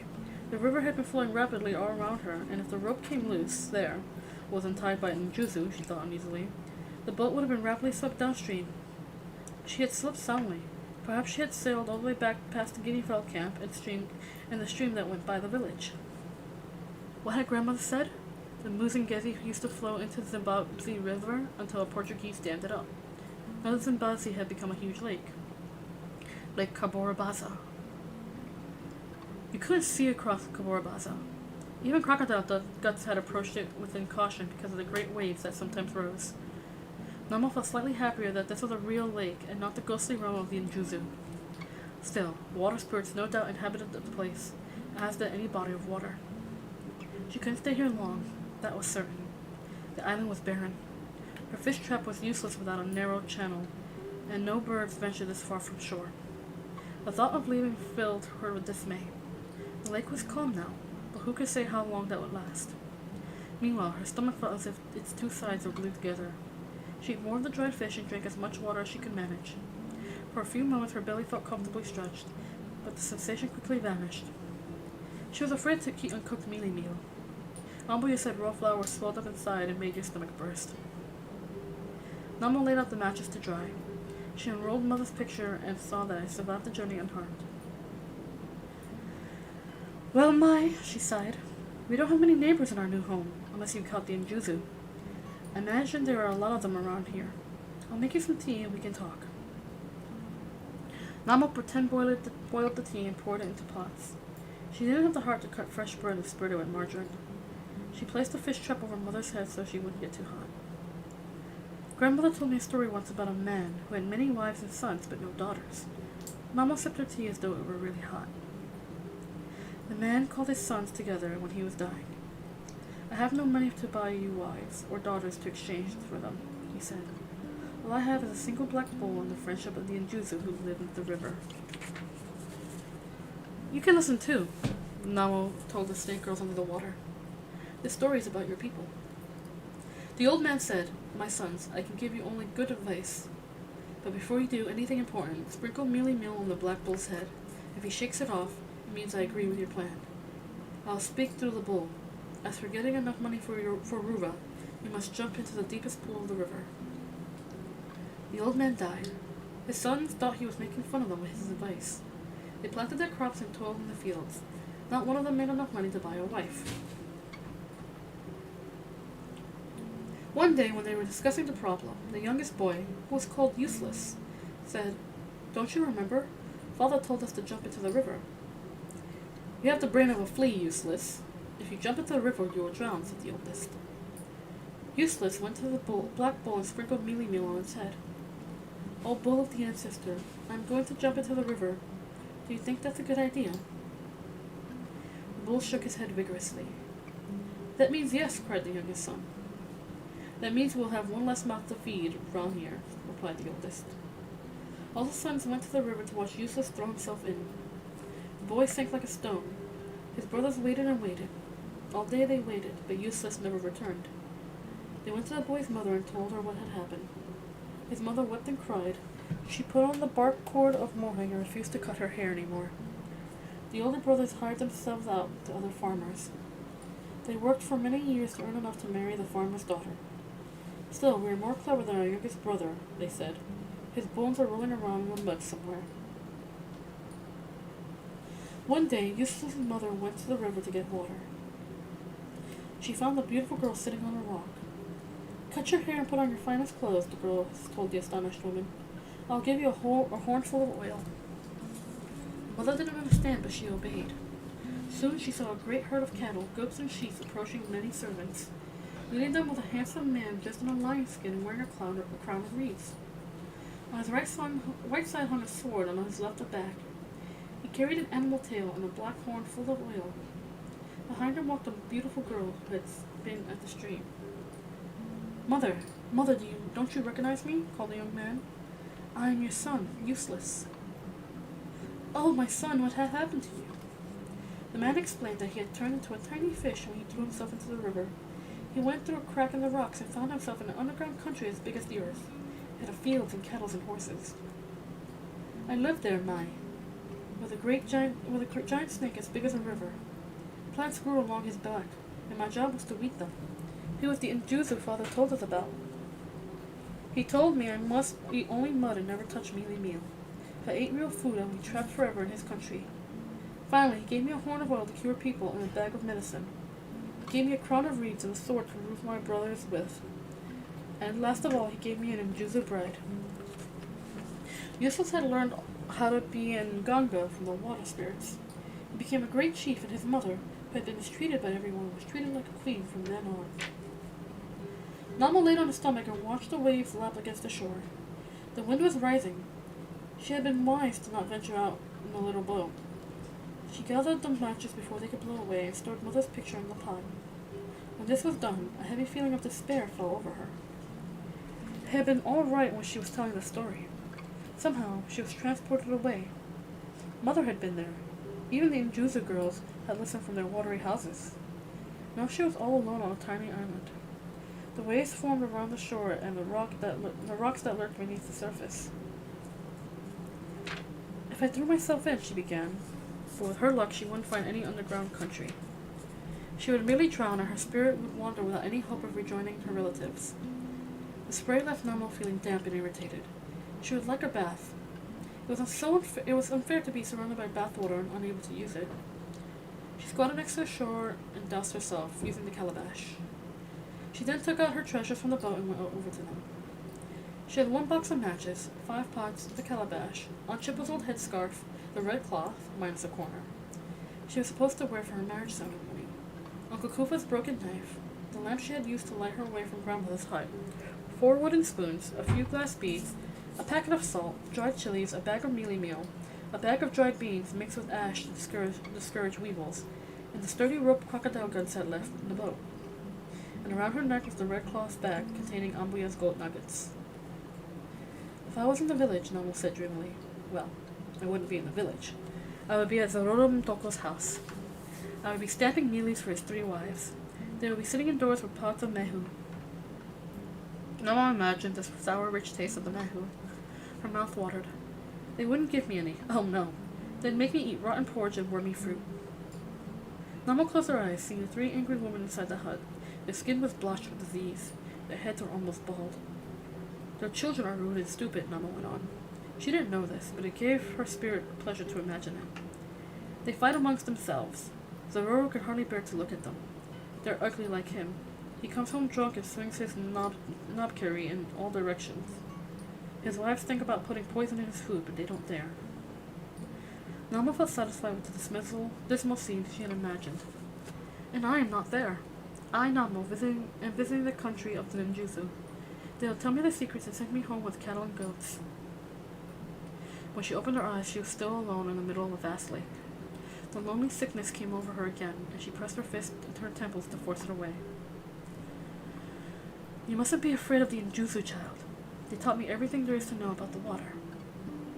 What can I learn about crocodile guts? Namo cried. For one thing, swimming.